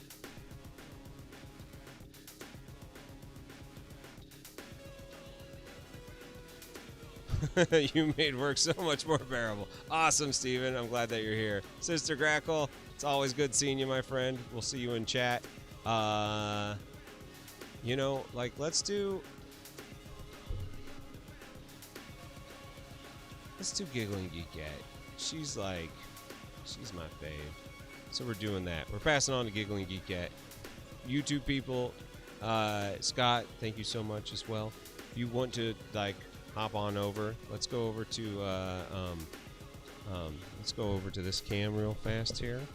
I appreciate y'all being here. If you want to see other people, Twitch allows us to pass the party on to other streams, and that makes it really fun to celebrate the upcoming interview with Giggling Geekette. That's right. That is right. Dude, Latino Hot, man. Dude, thank you so much. That's great. It's great seeing y'all here. Go over here. We're going to get a raid up and going. And while that is going... Oopsie doodle. Oh, giggle. Oh, boy. Alright, we're going to start this raid. While it's going, I'm going to take a quick second to say thank you all so much. If you want to support the stream, of course, being here is great. Sharing it with your friends is great. Monetarily want to do it, I guess you can do it on all the platforms.